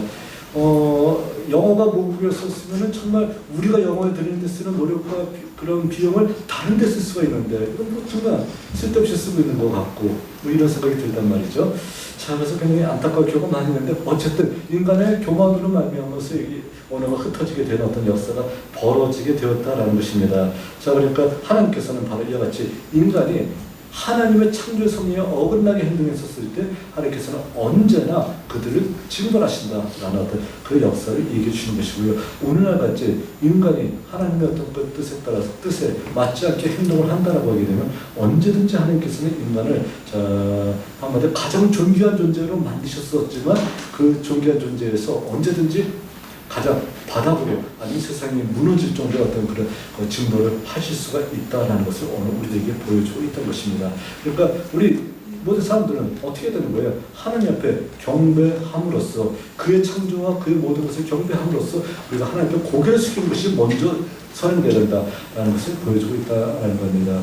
찬양하라 노래하라 창조자의 영광을 하면서 우리가 한마디로 이와 같이 하나님 앞에 모든 것을 찬양할 수 있는 어떤 이런 어떤 모습들을 우리가 반드시 보여야 된다는 거, 이것을 이렇게 얘기해주는 것이죠.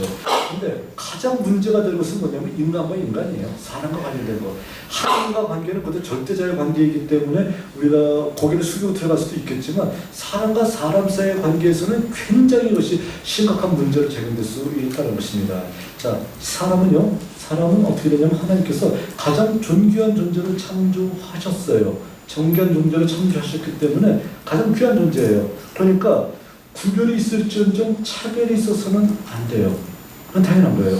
구별이 있을지언정 차별이 있어서는 안 됩니다. 남자와 여자 구별되어 있잖아요. 그러나 남자와 여자라는 이유 때문에 차별이 있어서 되나요? 안 되나요? 절대 안 돼요. 자, 피부 색깔이 하나님께서는 황인종, 백인종, 흑인종으로 세상을 만드셨잖아요. 그렇다고 하게 되면은 자, 피부 색깔로 말미암아서 우리가 구별은 당연히 있겠죠. 저희들은 황인종, 그리고 아주 하얀 백인종도 있고요. 또 검은 흑인도 있습니다. 그러니까 흑인도 있는데, 자, 그런데 이들에 있어서 서로 구별은 될 수 있을지 모르겠지만 피부색이 다르다는 이유 때문에 차별이 있는다라고 하면 어떻게 되는 거예요? 이거는 창조의 섭리라고 할 수 있나요? 절대로 창조의 섭리라고 얘기할 수 없다라는 것입니다. 자, 그렇게 되고요. 또 빈부의 차이, 돈이 많고 적음에 따라서 돈이 많은 사람은 귀한 존재이고 돈이 없는 사람은 굉장히 천박한 존재이다라고 얘기하면서 돈이 많고 적음에 따라서 사람을 차별하는 것, 이것이 과연 올바른 것일까요? 절대로 올바른 것 아니라는 것이에요.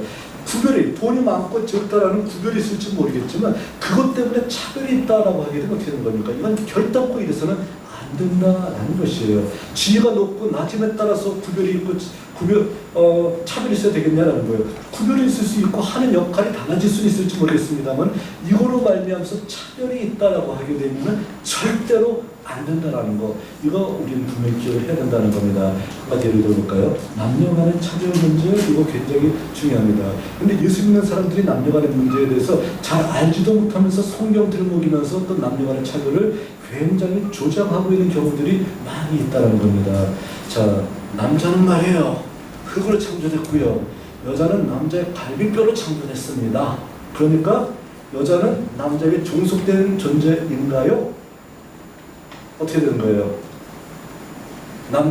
여자는 남자를 돕는 배필이니까 남자를 무조건 도와야 되고 옆필 종부해야 됩니다. 맞아요? 틀려요? 요즘 세상에 이렇게 얘기했다가 또 돌고 찾고 같기도 한데, 그런데 아직도 교회에서는요, 성경 들먹이면서 정말 이상한 소리 하고 있다는 거예요. 여자는 교회에서 잠잠을 쩌다 라고 사도바울이 얘기하지 않았냐? 얘기하잖아요. 자, 사도바울이 얘기했어요, 정말로. 그런가요? 자, 하나하나 따져봅시다. 얼마나 성경에 대해서 무지했는가. 제가 아까 첫 번째로 창조한 것이 무엇인가라는 거, 우리 모르는 건데도 함부로 빛이라고 우리가 얘기했던 거 우리가 얘기했었죠. 또 흙으로 창조된 데는 새도 있었는데, 또 들짐승도 흙으로 창조됐다고 성경에 나와 있는데, 자, 우리는 말씀 창조됐다라고 다 또 이상한 소리 하고 있었었죠. 자, 창조 비밀을 몰라요, 우리는요. 그러니까 함부로 얘기하면 안 되는데 그렇게 얘기하고 다녔다는 거예요. 우리는 창조의 비밀에서 어떻게 창조됐냐가 아니라 우리 하나님이 세상을 창조했고 그 하나님이 너를 구원한 하나님이다, 이거 강조하라고 했는데, 자, 그럼 다시 한번 강조합니다. 자, 여자는 교회에서 잠잠할지어다 라고 했던 거를 고린도전서에 나와 있어요. 사도 바울이 했던 얘기는 뭐예요? 고린도전서에서 문제를 일으키고 있는 그 여자들한테 얘기하는 것이지 온 세상의 모든 여자들한테 얘기한 것이 아니에요. 절대로요. 문제를 일으킨 여자들한테 얘기한 것이에요. 근데 그것을 왜 보편화시켜서 모든 여자들이 다 교회에서 잠잠해야 된다라고 얘기하고 있습니까? 눈을 들어 성경을 바로 볼지어다 강조하고 싶어요. 자, 그리고 돕는 배필이다라고 하는 말이에요. 이럴 때 이제 되게 이제 목사들이나 신학 교수들은 이럴 때 또 히브리어를 딱 들먹이면서 얘기하게 되는 일반 평신도들은 그냥 그런가 보다라고 이제 되게 그거든요. 나중에 이제 요즘은 워낙 히브리어들이 보편적으로 다 알고 있기 때문에 뭐 이렇게 해도 안 되는데 에저르 케나이거더라고 하는 히브리어입니다. 이거는 평등한 관계를 얘기하는 거예요. 절대로 우열 관계를 얘기하는 것이 아니에요. 거든요. 그러니까 절대 그런 문제 아니죠. 자, 남자는 흙으로 만들었고 여자는 갈비뼈로 만들었기 때문에 남자가 우월하다. 그러면 흙으로 만든 것이 다 평등하다라고 하게 되면은 흙으로 만든 건 아까 뭐도 있었나요? 들짐승과 새도 있었죠. 그러니까 남자는 새와 동격, 뭐 들짐승과 동격, 멍멍이도 그 중에 있으면 뭐 멍멍이가 동격 이건가요? 아니잖아요. 그러니까 재료가 중요한 것이 아니에요.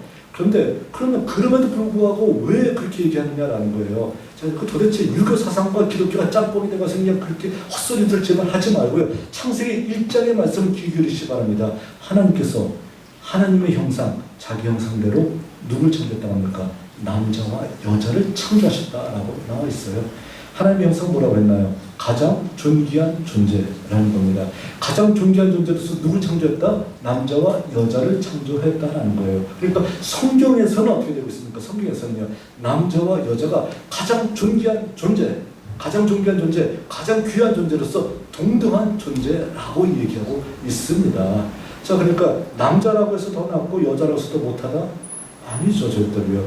또 요즘 세상에서 남자가 역착을 되고 있다, 이상하다? 아니, 그런 것도 얘기할 필요 전혀 없어요. 자, 뭐예요? 하나님께서 남자와 여자를 똑같은 사람으로 만드셨다라는 거예요. 사람으로 만드셨고 가장 존귀한 존재로 창조시켰다라는 것을 얘기해주고 있다는 것입니다. 자, 그러니까 여러분들을 바라봤을 때 여기 여학생도 있고 남학생도 있고 다 있잖아요. 자, 또 뭐예요? 여기 남자도 있고 여자도 있고 다 있잖아요. 자, 뭐예요? 서로 구별했을 때 차별해서는 안 되는 것이고, 여러분들이나 저나 남자인 저나 또 여러분들 여자 그래서 남자도 계시고 여자도 계시잖아요. 자, 뭐예요? 하나님의 형상이에요. 가장 존귀한 존재로 태어났다라는 겁니다. 그러니까 바로 이런 것 때문에 사람을, 여자인 이유 때문에 사람을 만일에 이것을 한다라고 하게 되면은 그 차별한다라고 하게 되면 어떻게 되는 거예요? 절대로 창조 질서가 아니다라고 얘기할 수 있습니다. 근데 우리 같은 경우는 어때요? 우리 같은 경우에는 우리 통합 측에서는 그 여성 안수가 94년도가 95년도가 통과돼서 지금 거의 30년 가까이 여성 안수를 주고 있는 어떤 모범적인 교단입니다. 근데 아직까지도 여성 안수를 주지 않은 교단이 많이 있어요. 자, 뭐 그런 어떤 교단들, 그런 교단들에서 여자가 목사 안수를 못 받을 이유가 있을까라고 했었을 때 전혀 이유가 없는데, 근데 그걸 아직도 안 주고 있어요. 왜냐하면 그때 성경을 통해서 성경을 들먹이면서요. 자, 한마디로 그런 거 벗어나야 되는 것이고요. 하나님께서 다시 한번 강조합니다. 남자와 여자를 동등한 가장 존귀한 존재로 창조하셨다. 그러니까 여러분들은 다 뭐예요? 하나님의 형상, 가장 존귀한 존재들이에요. 그러니까 여러분들을 바라볼 때, 또 내 자녀를 바라볼 때도 어떻게 되는 거예요? 가장 존귀한 존재로서 여러분들을 바라보고, 가장 존귀한 존재로서 바로 여러분들은 저를 바라보고 이렇게 해야 된다는 것입니다. 자, 그거와 더불어서 인종 간의 문제도 있잖아요. 인종 간의 문제. 자, 인종 간의 문제에서 여러분들은 어떻게 생각하시나요? 흑인이, 백인이 흑인을 차별하는 게 옳다고 생각하시나요? 이거 옳다고 생각할 사람이 이제는 아무도 없어요. 아무도 없어요. 흑과 백은 우리 마틴 루터 킹의 I have a dream 그 연설을 듣기 전이라도요, 어떻게 되는 겁니까? 흑과 백은 동등한 존재예요. 또 황인은 동등한 존재예요. 근데 왜 백인이 우월하다고 생각하고 있고 흑인은 열등하다고 생각하고 있고, 또 백인을 바라보기에 왜 우리 동양 사람들은 또 왜 굉장히 열등하다고 생각하고 있나요? 웃기는 소리 하고 있는 것이죠. 동등한 존재라는 거예요. 분명히 동등한 존재입니다. 자, 근데 제가 딱 봤었을 때, 우리 아까도 감당할 수 있겠습니까? 라도 이제 하룻밤 주무시고 가시죠 라고 말씀하시던 우리 집사님이 굉장히, 집사님 권사님? 집사님. 네, 집사님이 굉장히 아주 당차신 것 같고요. 아주 어디서든지 잘 활동하실 것 같아요. 그래서 제가 집사님한테 특명을 하나 드릴게요. 어떠냐면요, 제가 타임머신 하나 만들었어요. 타임머신을 딱 탄 다음에 어디로 가실 거냐면요, 1850년 1850년 엉클 톰스 케빈의 어떤 그런 그 본부장이었었던 미국 남쪽 조지아주의 어떤 그 농장, 조지아주 농장의 땅콩 농장에 여러분 그 집사님 교회에 파송을 했습니다. 자, 딱 동양인 여성분 하나가 딱 온 거예요. 그런 다음에 설교를 합니다. 뭐 영어 잘한다 못한다 따지지 마시고요. 다 잘해요. 자, 다 잘하는 게 능력을 줘서 보냈습니다. 그러면서 설교를 합니다. 이렇게 설교를, 제가 이렇게 설교 저한테 배웠으니까, 아니 원래 알고 계실 테니까, 자, 설교할 때면 이렇게 설교하겠죠. 자, 하나님의 형상에 대해 설교합니다. 하나님은 우리 모두를 하나님의 형상으로 창조했습니다 라고 하게 되면 그 땅콩 농장 교회에 모여있는 어떤 백인들이 어떻게 할까요? 아멘으로 화답하겠죠. 그 당시에는 또 대부흥운동이 일어날 때이기 때문에 굉장히 뜨거운, 미국 교회가 뜨거울 때거든요. 하나님은 우리 모두를 하나님의 형상을 창조했습니다. 아멘. 하나님의 형상은 가장 존귀한 존재라는 뜻입니다. 아멘 하는 거예요. 그렇기 때문에 여러분들 모두가 다 하나님의 형상입니다. 그럼 아멘 아멘 하면서 이렇게 박수를 치겠죠. 여러분들 집에 있는 노예, 흑인도 동등한 하나님의 형상입니다. 하면 어떻게 할까요? 갑자기 얼음, 찬물이 껴듯이 정적이 흐르겠죠? 정적이 흐르겠고요. 그리고 바로 그들이 하나님의 형상이기 때문에 그들과 구별이 있을정정 차별이 있어서는 안 되는 것이고, 그들을 차별하는 여러분들은 하나님의 창조의 질서에 바라는 정말 죄의 악을 지고 있는 것입니다 라고 외치면 어떻게 할까요? 갑자기 웅성거리겠죠? 설마 교회 안에서는 그렇지 모르겠지만 그 다음날 아마 백인 신문 나올 거예요. KK라는 타임머신 타고 왔다고 주장하는 한 동양 여인을, 설교했던 동양 여인이 나가다가 돌아가셨다라고 하면서 이렇게 되겠죠. 자, 순교하게 되는 가능성이 99.9%겠죠. 그러니까 그들은 어떻게 되고 있습니까? 본인들은 그것이 잘못이지 알았을까요? 몰랐을까요? 몰랐다는 거예요. 모르면서 계속해서 이렇게 강조하고 있습니다. 우리는 하나님의 형상이다. 저 흑인은 하나님의 형상 아니야. 저들을 뭐 힘들게 하는 거, 저들을 하는 것, 저들을 얽매이게 하는 것, 이거는 아무 문제 없고 우리만 하나님의 형상이야 라고 주장한다게 되면 하나님께서 어떻게 하시겠나요?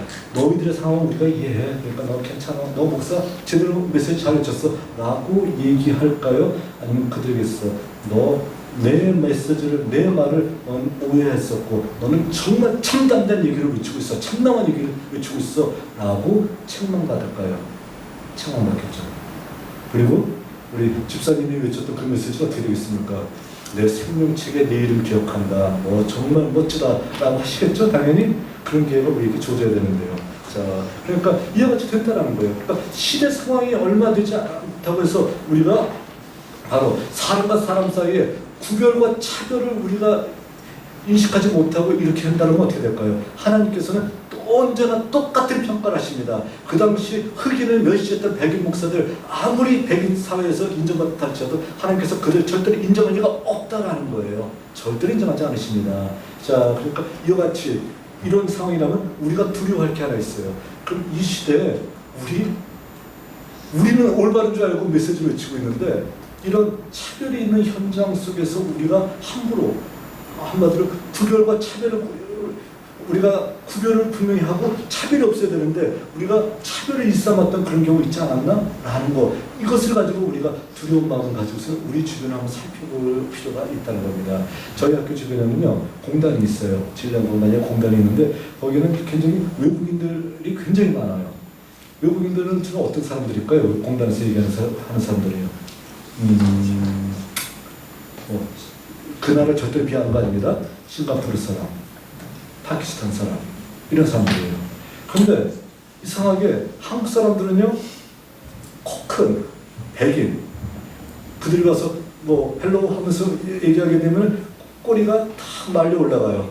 그런데 그런 어떤 그 외국인들 보게 되면 꼬랑지가 고양이 꼬리 쓰듯이 이렇게 딱 서가지고서요, 그들 앞에 함부로 대하려고 하는 경우가 너무도 많이 있다는 경우예요. 이건 아니죠. 이렇게 하면 안 되죠. 절대로요.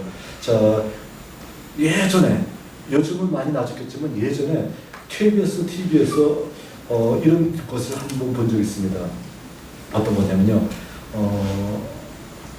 외국인 노동자가 인도네시아였었는데, 외국인 노동자가 인도네시아에서 한국에 와서 그 외국인 노동자로서 그 사는 그 공장에 이제 그 뽑힌 사람이 있어요. 그 사람들 정신교육 시키려고 우리나라 해병대 같이 앞으로 굴러 뒤로 굴러 뭐 기어하면서 이런 어떤 정신교육 시키더라고요. 자, 그런 정신교육을 시키는데 저는 뭐 그건 당연히 그럴 수 있다고 봅니다. 근데 언어 교육을 시키는데 제가 깜짝 놀랐습니다. 언어 교육을 시키는데 제일 먼저 배우는 메시지가 뭔지 아시나요? 제일 먼저 배우는 말이 안녕하세요, 감사합니다, 고맙습니다. 이거 먼저 배워야 될 것 같은데 이걸 배우지 않아요. 때리지 마세요. 월급 주세요. 자, 이 말을 먼저 하더라고요. 얼마나 많은 사람들이 맞았으면, 얼마나 많은 사람들이 힘들었으면 이렇다는 겁니다. 자, 우스갯소리 이거 진짜라고 하더라고요. 뭐 미국의 어떤 그 비밀 문서 공개됐는데 한국의 IS 요원이 잠입해서 테러를 일으키려고 위장 그 취업을 했대요. 근데 그 IS 특공대원이요, 한국 악덕업주의 그 폭행에 못 이겨서요, 나중에 버티지 못하고 도망갔다고 하더라고요. 그 정도로 IS 특공대원들도 견디지 못할 정도로 하는 것이 우리의 모습이라고 하게 되면 우리의 모습을 돌아봐야 되지 않을까요? 구별이 있을지언정 차별이 있어서는 안 되는데 그런 사람들이 대개 장로님 하면서 하는 분들이 많더라고요. 그러니까 참 답답합니다. 답답하고요.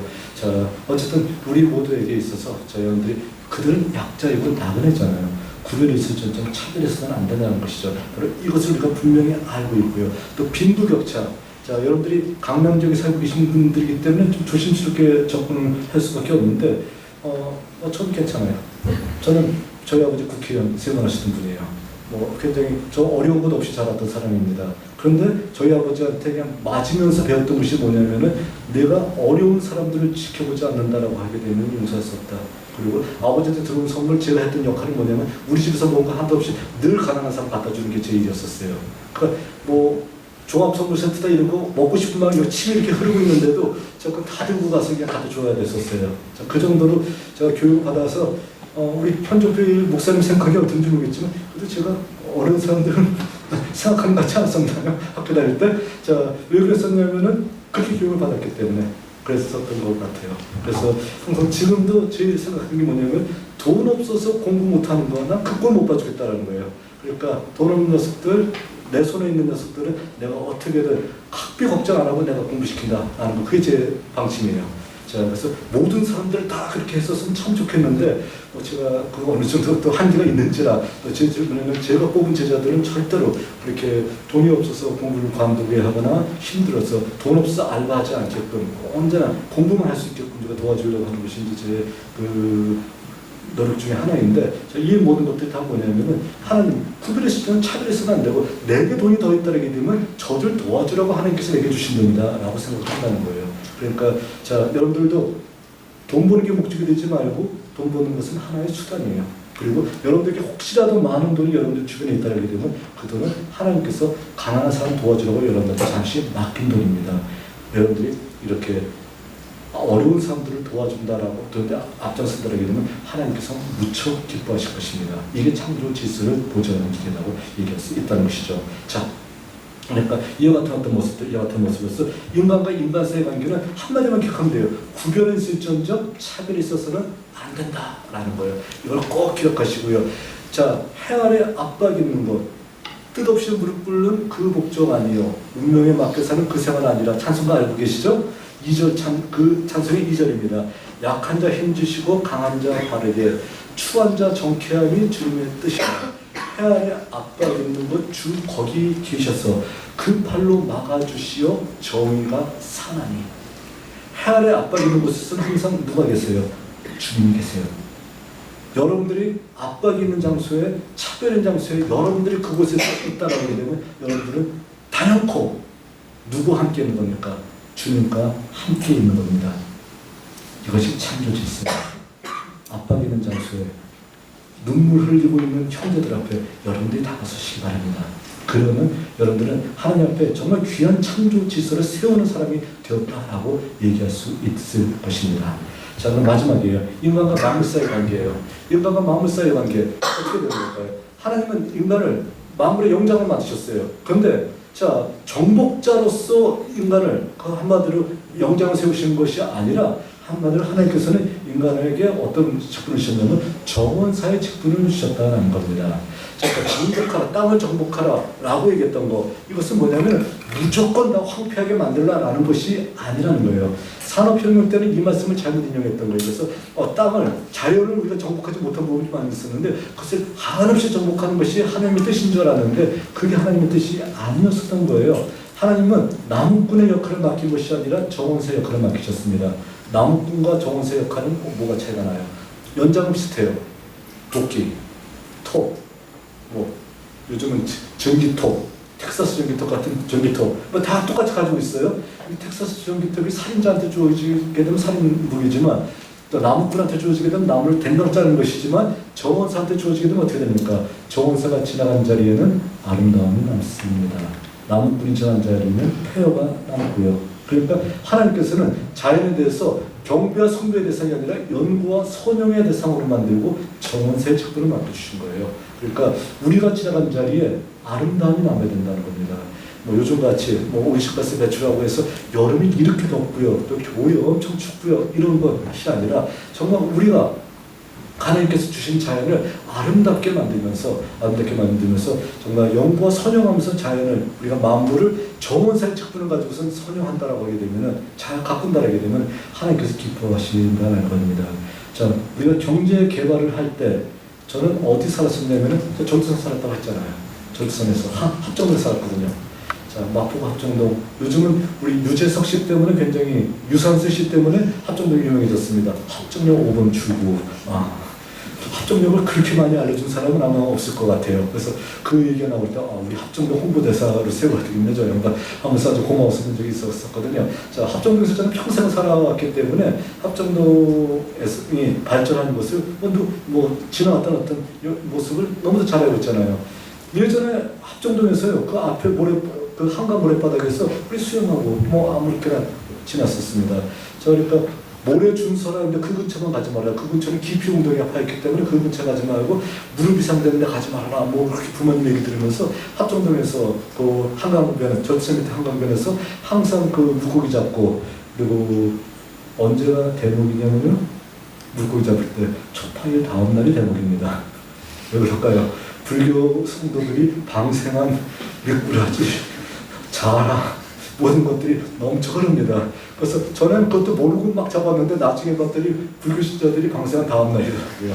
그래서 종교적인 이유가 있겠지만 그래도 미안하다, 우리 잡아야 되겠다 하면서 어린 시절 잡았던 기억이 나는데요. 자, 어쨌든 그렇게 했었던 것이죠. 수영도 마음대로 했었어요. 근데 그 어느 순간, 제가 어렸을 때 당인리 발전소, 서울 화력발전소가 됐죠, 지금은요. 발전소가 생깁니다. 그때부터 기름에, 그 방화물에 기름이 띠가 흐릅니다. 그리고요, 1차 경제개발 5개년 계획이 끝나고 2차 경제개발 5개년 계획이 시작된 66년부터 시작해서는 학교에서 한강에 들어가서 수영하지 말라고 하더라고요. 왜냐하면은 거기 더러워서 안 된다.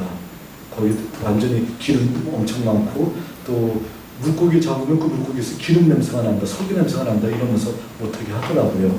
자, 그랬을 때 우리 이렇게 생각할 수 있잖아요. 좀 그런 거 생각하면서, 그런 그 환경을 생각하면서 했었으면은 어떻게 됐을까요? 좀 경제 개발을 했었으면은 50년 정도 앞선 선지자가 그 당시에 나타났다라고 해서 그것을 외쳐서 그대로 했었으면 얼마나 좋았을까라는 생각이 들어요. 근데 그 당시에는 먹고 죽은 게 신때가 좋다 얘기하면서 배고파 죽겠는데 그게 되냐 하면서, 자, 굉장히 경제 개발하는 데만 신취됐었던 어떤 그런 시대였었죠. 근데 지금은 굉장히 그것을 후회하고 있잖아요. 물속에 안 보이는 그 물을 바라보게 되면 내 어릴 땐 이렇지 않았었는데 이런 생각도 하게 되고요.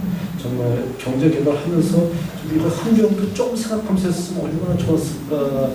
참 한 세상을 30년 정도 앞서보는 예언자가 그 당시에 없었었네 라는 생각을 하게 된다는 것입니다. 지금은 늦지 않았죠. 우리가 만물을 굉장히 인간이 선용하면서 환경을 보존하면서 우리가 산다라게 되면 결과적으로 우리의 생명을 지키고 있는 것이잖아요. 그러니까 하나님의 창조 질서라고 얘기할 수 있다라는 것입니다.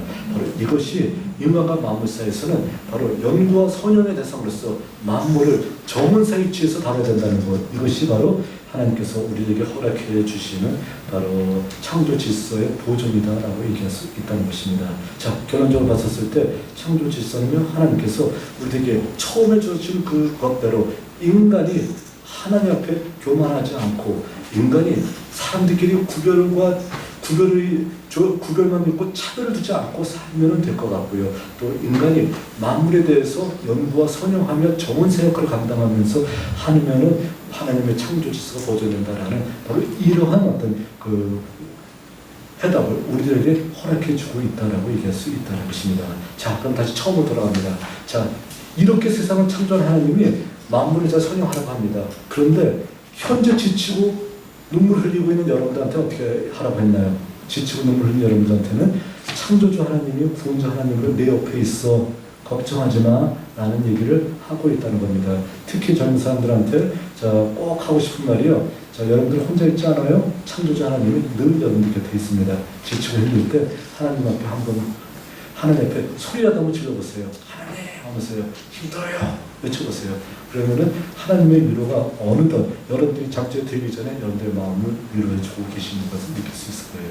자, 답답한 걸 혼자 해결하지 말고 하나님과 더불어 해결한다면 창조주 하나님의 역사가 구원자 하나님으로서 여러분들 임할 수 있다는 사실을 꼭 깨닫고, 그리고 이 험한 세상을 잘 걸어갈 수 있는 여러분들이 될 수 있기를 바라겠습니다. 약속한 6시가 됐고요. 강의 마치도록 하겠습니다. 기도하고 마치겠습니다. 저희에게 오늘도 귀한 시간 주신 주님께 감사드립니다.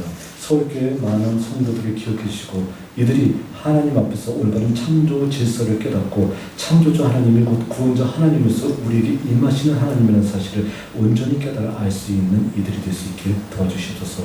오늘도 귀한 말씀을 전하고 또 듣는 저희들 모두에게 은혜스러운 시간이 될 수 있게 도와주시며 또 이 말씀이 이들의 마음속에서 열매 맺어서 하나님의 큰 어떤 은혜로서 다가설 수 있게 도와주시옵소서. 예수님 이름으로 기도하겠습니다. 아멘. 감사합니다.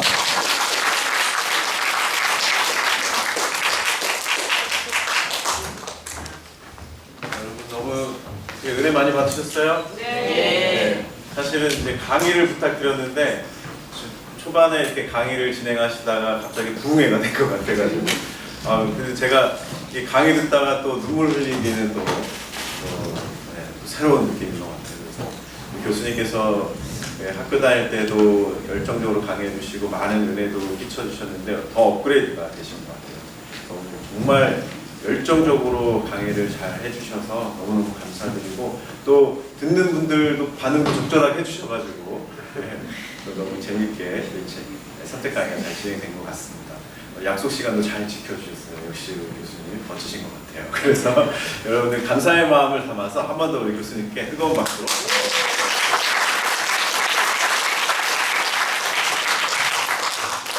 혹시 질문이 혹시 있으실까요? 네. 제가 그래서 시간이 교수님이 이제 떠나야 되는 시간이 조금 정해져 있어가지고 질문하신 걸 듣고 간단하게 답변이 가능하면은 그 대답을 듣고요. 좀 길어질 것 같다 싶으면 제가 적절하게 조절을 해드려도 될까요? 네, 한번 질문을 주세요. 예, 잘 들었는데요. 그러니까 지금 이제 창조주 하나님하고 구원자 하나님하고 이제 연결고리가 잘 들어오지가 않는 부분인데 뭐냐면 빈도의 격차, 환경, 기후, 그다음에 인종 이런 문제들을 이제 해주셨는데 그런 문제들하고 우리의 구원자 하나님하고 어떤 관계가 있는지 와 닿지가 않는 부분이 있거든요. 결국은 예수 그리스도를 통해서 우리가 구원자 하나님을 인정을 하게 되는데 그런 부분들이 어떻게 연결이 되는지가 좀 궁금해서. 그럼 제가 하나 질문하고 싶은 것이 뭐냐면은 하나님과 예수 그리스도를 구별해야 되나요? 그게 아니고요. 강조하시는 그런 부분들이 우리의 구원하고 직접 관련이 있는지가 궁금한 겁니다. 그래서 젠더 문제하고 환경 문제, 기후 문제, 인종 문제 여러 가지 말씀하셨잖아요. 그런 부분하고 우리의 구원하고 어떻게 연결이 되는 건지가 궁금해서 질문드립니다. 네. 깜짝 놀랐네요. 자, 마이크 잡고 얘기해 드릴까요? 자, 우리의 구원이라고 하는 것이 어떤 것인 거예요? 우리의 구원이라는 것은 주님께서 우리들에게 그 명령하신 그 명령대로 사는 것, 이것이 바로 우리가 주님 앞에서 구원을 이루어 나가는 어떤 모습이라고 할 수 있겠죠. 우리를 구원하신 그 값없이 주시는 주님의 어떤 그 은혜에 대해서 저희들이 화답하는 것은 그의 말씀대로 따라서 사는 것, 이것이 바로 우리가 이 시대의 구원을 이루는 역사라고 얘기할 수 있다는 겁니다. 그러니까 거기에 대해서 지금 얘기하고 있었던 그 많은 내용들, 환경 문제나 이것은 창조 질서의 어떤 문제로서 주님께서 우리에게 이미 명령하셨던 것이었었고, 그것을 그대로 지켜 사는 것 자체가 어떻게 되는 거예요? 이 시대에 우리가 구원을 이루면서 사는 모습이라고 분명히 얘기할 수 있지 않을까요? 구원하고 직접 관련이 있다는. 그러니까 그 구원을 너무 아주 짧게 협의로서 생각하는 것이 아니라 광의로서 생각을 해야 된다는 것이죠. 당연히. 그리스도인으로서 당연히 네. 우리가 그 문제에 대해서 말씀하신 대로 살아가는 건 맞는데 네. 그런 문제를 우리가 이제 지킨다고 하고 실천한다고 해가지고 그게 구원하고 연결이 되는 거죠. 예수 그리스도. 자, 구원이라고 하는 것은 주께서 우리에게 주시는 값없이 주신 선물이에요. 네. 그러니까 내가 무엇을 해서 구원을 받는다라는 것은 인간의 교만이에요. 그러니까 이미 주신 선물, 하나님께서 나를 예수 믿게 해주시고 구원을 주셨잖아요. 그러니까 이제 감사와 감격해서 우리가 그의 말씀대로 따라 행하는 모습, 이게 당연한 것이겠죠. 네. 그러니까 그것에 대해서, 그러니까 그것은 뭐냐면 구원을 이루어 나가는 과정이다. 내게 주신 은혜에 감사 감격해서 그 은혜 주님께 주신 은혜에 감사 감격하면서 눈물 흘리면서 앞으로 걸어가는 삶이 바로 그런 삶이라고 얘기할 수 있겠죠, 당연히. 그러니까 그것을 둘로 나누어 보는 것, 그거보다는 하나로 보는 것이 더 적절하지 않을까 생각합니다. 네. 네, 감사합니다. 저는 30년 동안 아주 날카로운 비평과 이런 거에 단련된 사람이기 때문에 뭐 어떤 얘기를 해도 뭐 7년만 하더라도 다른 소리 듣던데 저 30년 이상 이렇게 했기 때문에 전혀 문제되지 않거든요. 그러니까 어떤 질문에도 상관은 없어요. 그러니까 적그리스도적인 질문을 하면은 강하게 내주시면 되는 것이고요. 또 굉장히 전투적인 어떤 그 사람이라서 뭐 어떤 경우라도 뭐 저는 문제되지 않습니다. 질문 너무 좋으신 질문에서 감사하고요. 네. 지금 이렇게 구원에 관한 거를 협의로 적용을 하려는 생각을 하시는 게 마음을 갖게 되는 그런 경우는 제가 생각할 때는 교회에서 저도 모태신앙으로 어렸을 때부터 신앙교육을 네. 받았는데 저도요. 네, 그 예수님의 구원의 은혜가 너무나 크기 때문에 네. 값없이 받는 건데 우리 인간이 너무 이제 죄인이라는 거를 강조를 하는 거죠. 교회에서 네. 배울 때에. 네. 그러니까 회개를 하고 어떻게 해야 구원을 잘 받는지에 대해서 내가 행위 구원은 아니라고 배우면서도 이론적으로는 아니라고 하면서 그 죄책감의 문제라든가 인간이 갖고 있는 중에 부급함과 나태함이 가져오는 죄성 때문에 자꾸 그 죄의 문제, 구원의 문제에 매달리게 하는 것 같아요. 네. 그래서 저는 그 나이가 이렇게 먹어가면서 잘못 배운 게 너무나 많다는 결론에 제가 도달을 네. 개인적으로 했습니다. 네. 그래서 이게 하나님의 구원을 굉장히 오해해서 약간 인생을 낭비하게 하는 요소가 있다. 아니면 이렇게 살아왔기 때문에 이제 와서 이런 깨달음을 얻을 수 있는 것, 이 또한 또 나의 은혜이고 저의 개인적인 경험에서 이게 구원을 이루는 네. 하나님의 기쁨에 내가 점점 더 이렇게 동참하게 되는 이제 깨달았네? 네. 좀 이런 느낌이었어요. 권사님 깨닫게 해주신 하나님께 감사드리고요. 네. 또 그 깨달음에 저도 굉장히 응원을 보내겠습니다. 네, 감사합니다. 그래서 교회에 아쉬움 그런 게 좀 있었어요. 우리 학생분 질문 없나?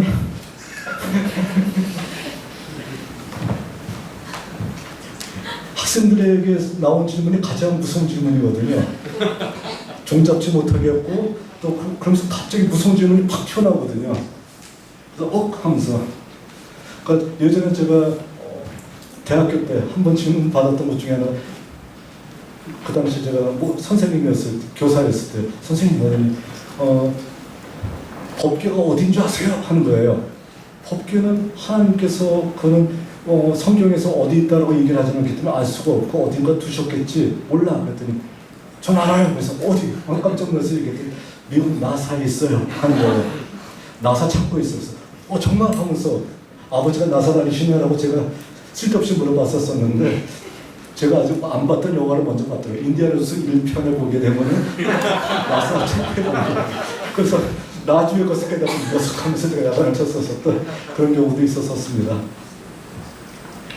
자, 그리고 또 학생들이 이제 하나님에 대해서 얘기할 때 너무도 진솔하기 때문에 아주 저를 당황하게 했던 경우도 많이 있었었는데 어쨌든 우리 서울교회 그 성도 여러분들과 오늘 만나서 정말 반가웠었고요. 우리 집사님 굉장히 인상이 많이 남습니다. 제가 처음부터 시작해서 혹시 뭐 나중에 네, 미국까지 보내주셔서 감사합니다. 네, 1800년대고요. 자, 네. 나중에 이제 그 미국 가보시 기억에 많이 남으시면은 뭐 영남신학대학교 신학하러 오셔도 제가 잘 그 학생으로 제가 열심히 가르쳐드리겠습니다. 애들 좀 더 키우고. 자, 예, 진짜 마치도록 하겠습니다. 예, 감사합니다. 다시 한번 학생 박수. 그 다음에 우리 저녁 식사